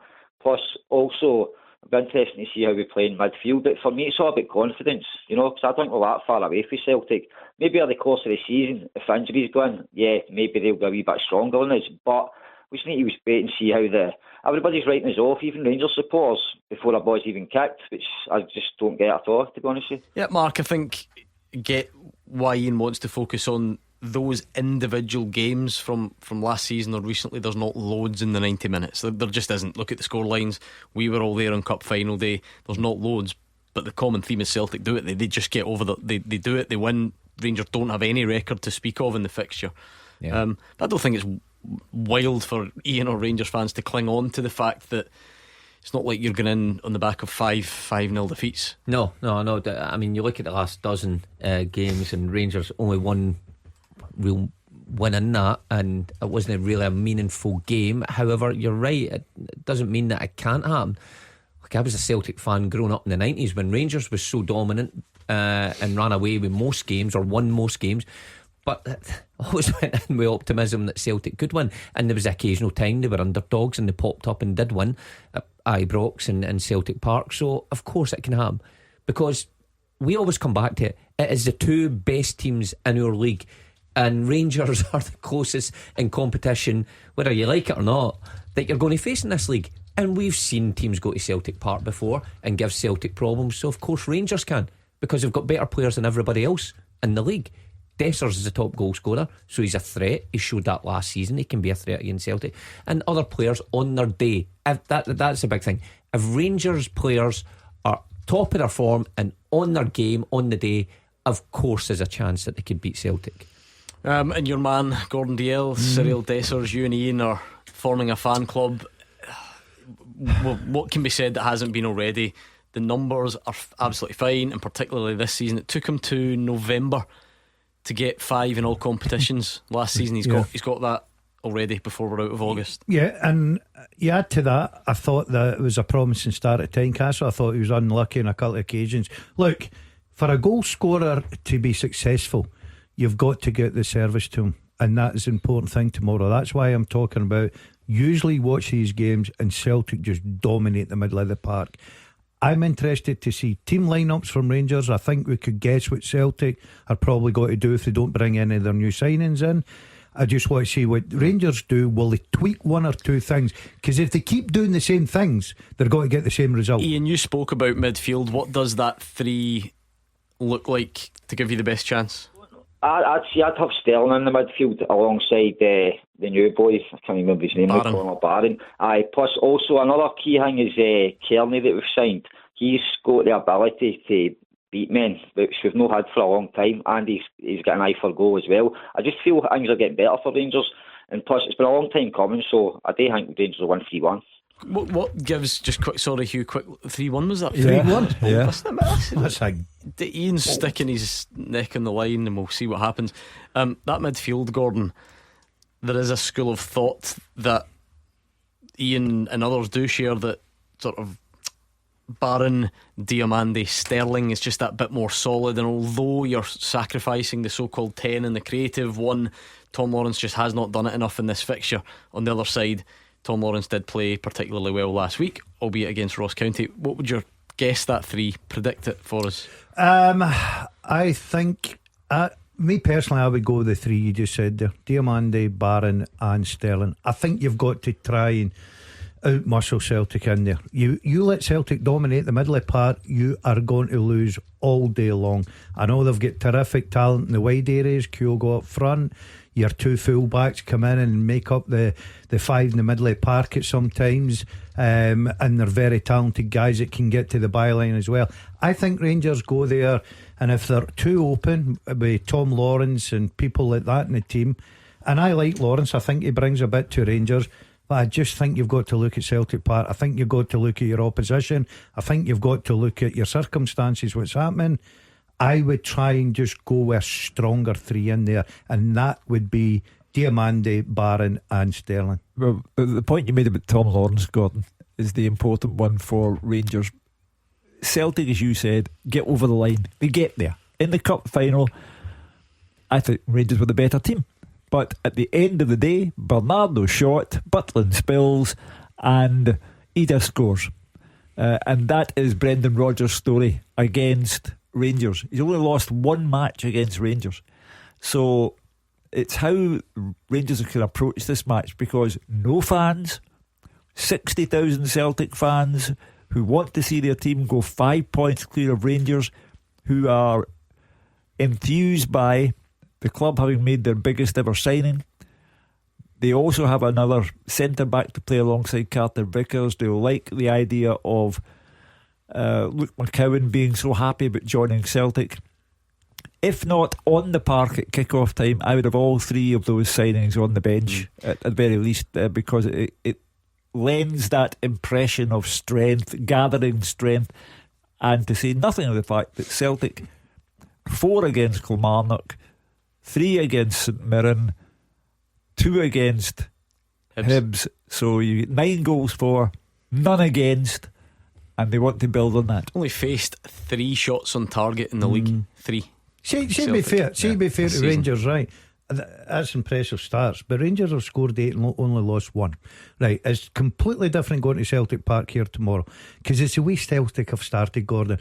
I know that these games last year, they were sometimes they're a bit of bore fest, right? Celtic are a lot sharper for some reason this year. They look brighter, they look sharper, their movement, their passing. Brendan Rodgers has really worked with them, but it's up to Rangers then to go and say, right, okay, we know what we're going to face, we have to tweak something to win the game. Because if they go with the same normal, with Tom Lawrence in the number 10 position, whatever, in my opinion, they won't come away with it. You mentioned, sorry, I was going to say, you mentioned that was an important point, but the back 4 for me for Rangers has been all over the place. I know what you're saying about the goals conceded. How many chances have they conceded to Motherwell, to St Johnstone, even a couple to Ross County, and Butland has made save after save. I get it's been disjointed. Proper's been in, he's been out, and Souttar's had Balogun beside him, and Tavernier's not started well. Jeffrey, what's he going to be like going back the pitch? So whoever that back 4 is, if it is a back 4, would they even change the system to a back 3? That's going to be crucial. Thank you to Ian, who's a confident Rangers fan. What about David as a Celtic fan? Hi, how you doing, chap? It sounds very confident, but realistically, Celtic play their best at their best that they can play, and Rangers play the best they can play. There's only one winner, which is Celtic. It'll be a comfortable 3 or 4 tomorrow. Rangers, they can talk about tweaking this and tweaking that. Man for man, when you put them on the park, Celtic have the better players. And again, tomorrow will show on there. And I mean, I heard Gordon saying there, yeah, Rangers have scored 8 goals. Remember, 6 of them were against Ross County. So you take they've that. Still scored 8 goals. Yeah, they've scored 8 goals, but 6 were against one team, Ross County, who are rotten, basically. So 6 of them were against them. So you can't say, well, Rangers scored 8. as in all the games that they've played. They've scored 6 in one game against one of the bottom clubs who didn't show up. And I think Hugh said last week as well that Ross County were on for a tanking before the game. I can't believe we're giving credit to Hugh Keevan's predictions here. We've gone low. This is great. This is great night before the game stuff. We've gone from 3-1 Rangers to 4-0 Celtic in the space of 2 minutes. So, and the fact of the matter that's is, allowed. The fact of the matter is, all of the games recently between the two clubs have been very close. But Brendan Rodgers, the story of winning the league last season was Brendan Rodgers staying calm and just doggedly getting through highs and lows, fluctuations in form, and ends up winning the league by 8 points. Philippe Clement thought he had it within his grasp and then went to Dingwall and Dundee, and it was all over after that. He lost the place after that.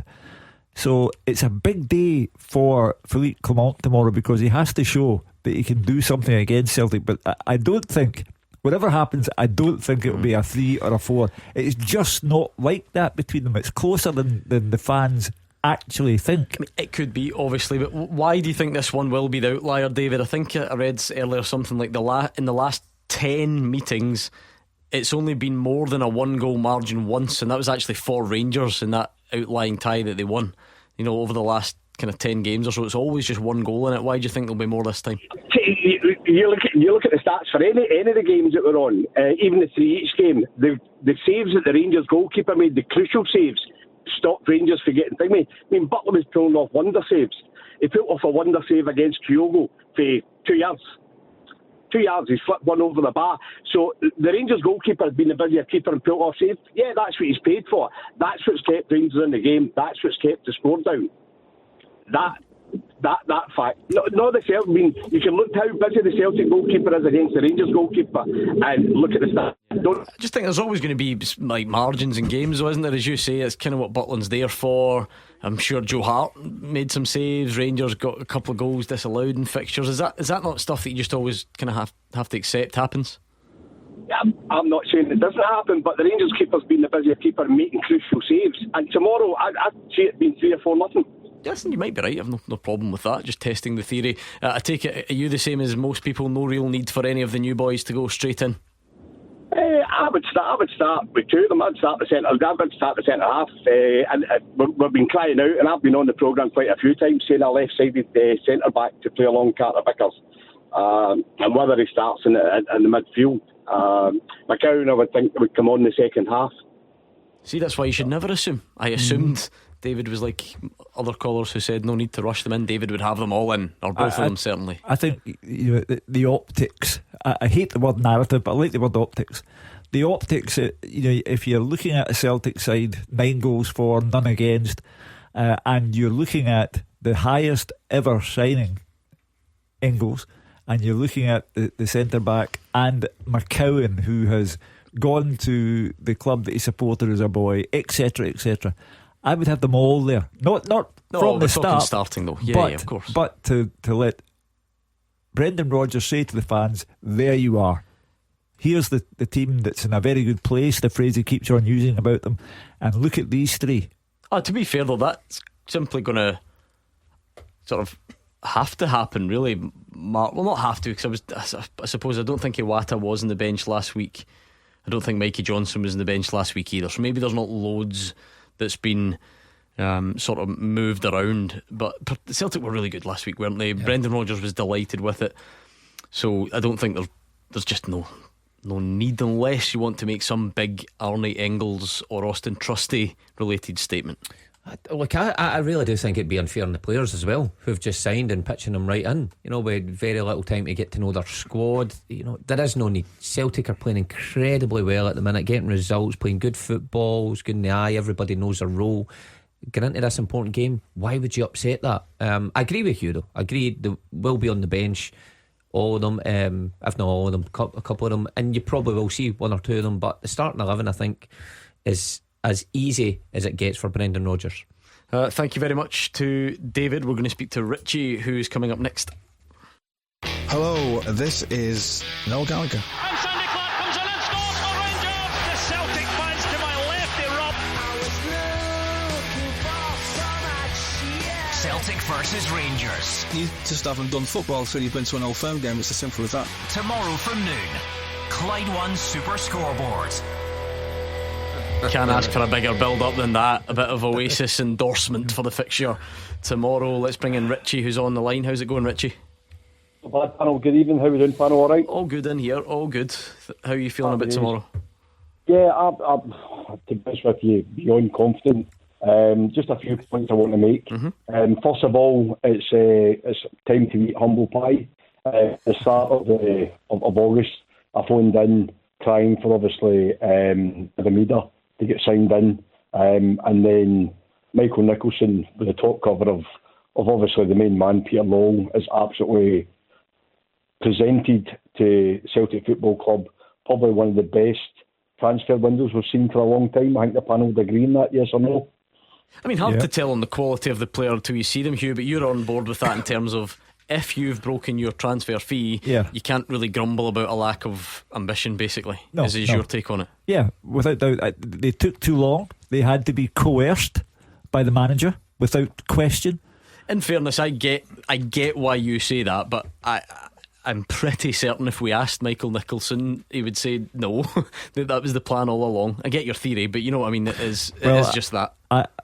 Being an old hack, an old cynic, I wrote down every word that Brendan Rodgers said in Paisley, and there's no doubt he was trying to. But you saw Peter Lawwell outside saying "calm down" or whatever the words were, as if. Well, first of all, I am assured, absolutely assured, that Peter Lawwell has nothing to do with the recruitment policy. So you can take Peter Lawwell's name and remove it from that argument. He has nothing at all to do with recruitment.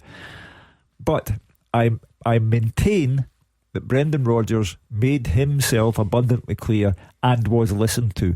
And the very fact, I'll exclude Trusty and McCowan, the very fact that you break the club's transfer record says you're serious about the manager and what he has said. So you cannot criticise the window if you pay £11 million for a 20-year-old. I know he's got good pedigree in the Belgian national squad, etc., etc., but you cannot fault that decision. If it turns out to be a case of bad judgment, that's another matter. But you were back. Yeah, because that's where you have to balance up number of signings and fees. Because as an example, Celtic could have paid $7 million for Engels and added two others at $2 million each, and then you've got more players in. But as Hugh says, that record-breaking figure, is that clearly the headline, if you like? Where I give them all the credit about that record-breaking figure, Gordon, is they allowed themselves to do that. And by the way, just quickly, because the record's been broken, nobody's talking about 8.5 or whatever it was for Adam Ida. Yeah, but they allowed themselves to spend that money in the summer because they brought their business bringing getting players out, transfer fees and everything to balance everything together was fantastic. And you've got to give the board all the credit in the world for that. They've produced now. Hugh said there, we cannot guarantee that these players, whether they're 11 million, 20 million or $1 million, how good they're going to be, how they're going to adjust to Scottish football. We cannot do that. Now it's all down to Brendan Rodgers. Brendan Rodgers has been given the tools that he's asked for. It's now down to him. Yes, some people nitpick a little bit and say, we could have maybe had another wide player or a forward thinking player. But what a squad he's now been given. They've spent the money. They've done brilliant business recruiting money as well. So going forward now, it's down to the manager. Because the constant reference to the fees, Mark, is something that we all do, to be fair, and you judge the player versus that. But I wonder if that's kind of overstated sometimes when you consider, like, take Matt O'Reilly. With all due respect to Arnie Engels, he could not possibly turn out to be the value for money that Matt O'Reilly is. You just can't. Your £1 million player might be brilliant, and then everyone straight from the off is going to be saying, looking at him as an £11 million player, what does that look like? He's not going to be 10 times the player of Matt O'Reilly. So that's just not the way it works. Well, you think it puts you in a better starting position, and a lot more belief from the fans in this player. That also brings about a whole lot of pressure with that price tag. But that's what I mean. You think you maybe have to try and separate that of course, just a bit. Yeah, but football fans don't, do they? And that's the problem. You know, we can all judge a good player on the pitch, but some of these players, the tag will never leave them. And look at the other side of the city with Dessers and some of the other signings, their tag gets held over their head all the time. It's just been the way of football.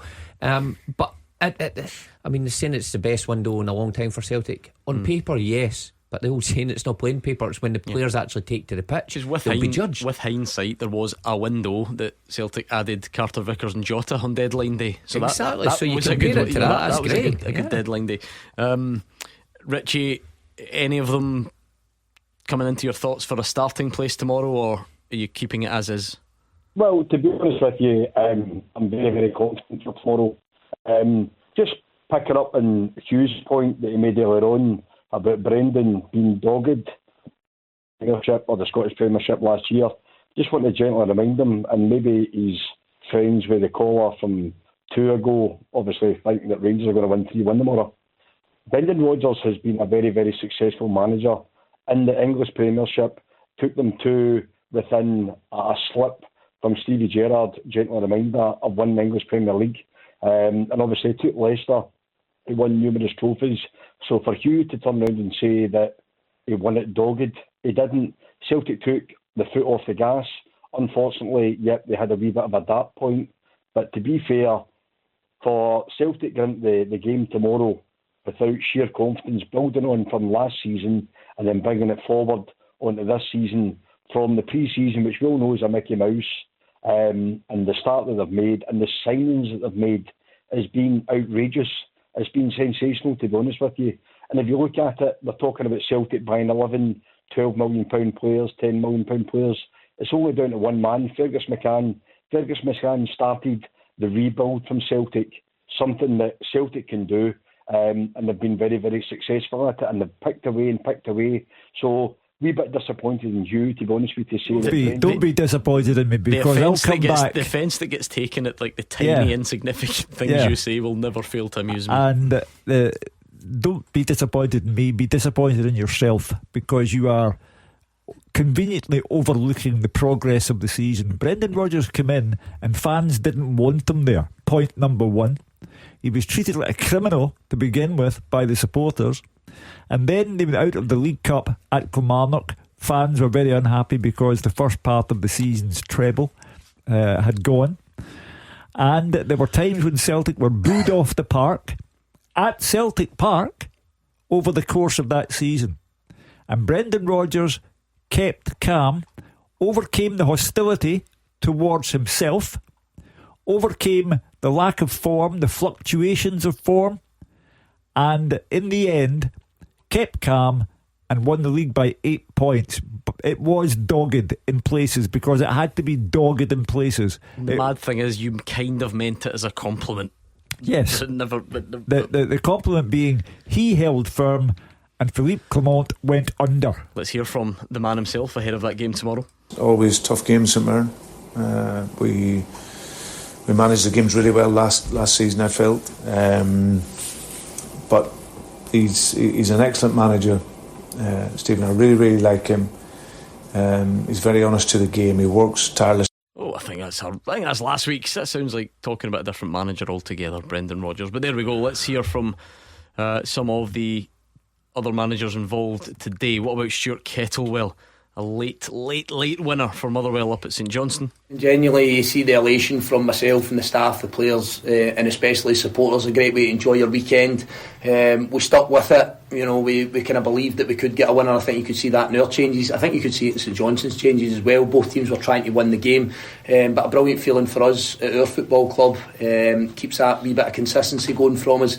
And I've just said it to the players there, it was a trait that we've had for the last 19 months or so that I've been here as a manager, that we do score a lot of late goals, and we're going to need that over the course of the season. So brilliant way to celebrate going into the international break, but you know we're going to need some more of that over the course of the season, no doubt. Was it Moses who got the final touch? Yeah, I think so. You wouldn't know. Sometimes he's that laid back, but yeah, Moses got the final touch on it, and again probably alluding to the profile of the player. That's kind of what we thought, well, bring to the football club someone that sniffs out a chance, sniffs out a goal, and he's done it a few times for us already, and again, I'll go back to it, we're going to need more of that from him over the course of the season. It's always a mini junction that you reach when you get to that first international break, Gordon. If you've played one of the big boys as Motherwell have in Rangers, 4 games played, 7 points, you're absolutely taking that, aren't you, into the first break? All day long. I think it would have been a different tone if he'd have drawn 1-1, according to what we were hearing coming from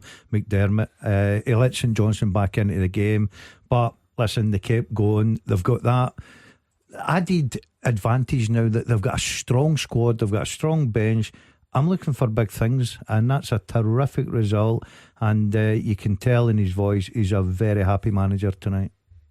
Brilliant result for them, dug away there, bit of adversity in there, but showed again that they've got character to get the win. So it's a good start for Motherwell fans, looking up the way rather than down. Don't think I've got time to play it, but Craig Levine's raging at the red card. I mean, it was very late anyway, it was not like the last minute anyway.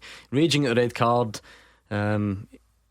raging the fourth official made the call, hasn't spoken to the ref because it'll be swept under the carpet like the Rangers goal debacle.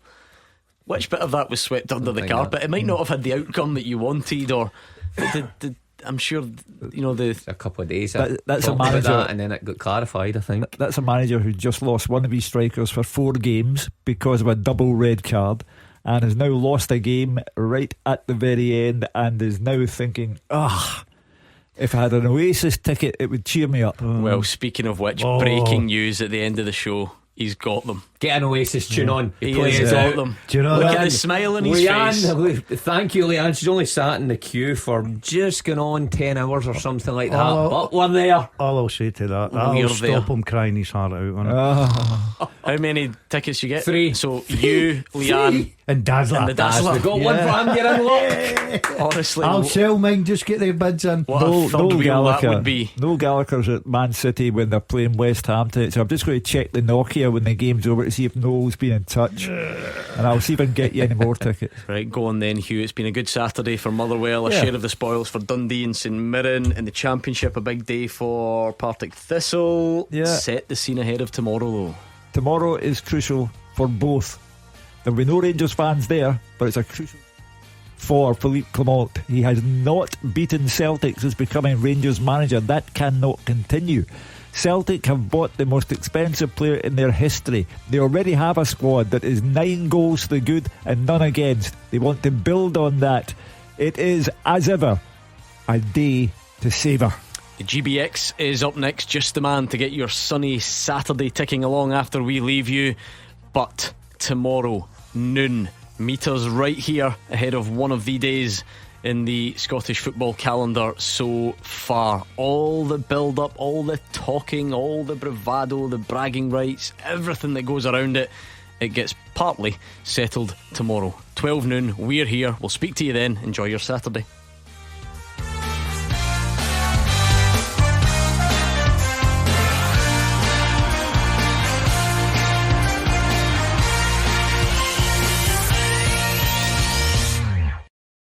The Clyde One Super Scoreboard Podcast. With Lucas Volvo. Book a test drive for the Volvo EX30 today. Head online for details. Looking to get car or van insurance double quick? To mustard.co.uk. With top insurance providers, a 5-minute pit stop with us could get you out in front in the race to savings. Car or van, work or play. Compare insurance with mustard.co.uk. T's and C's apply. Authorised and regulated by the Financial Conduct Authority.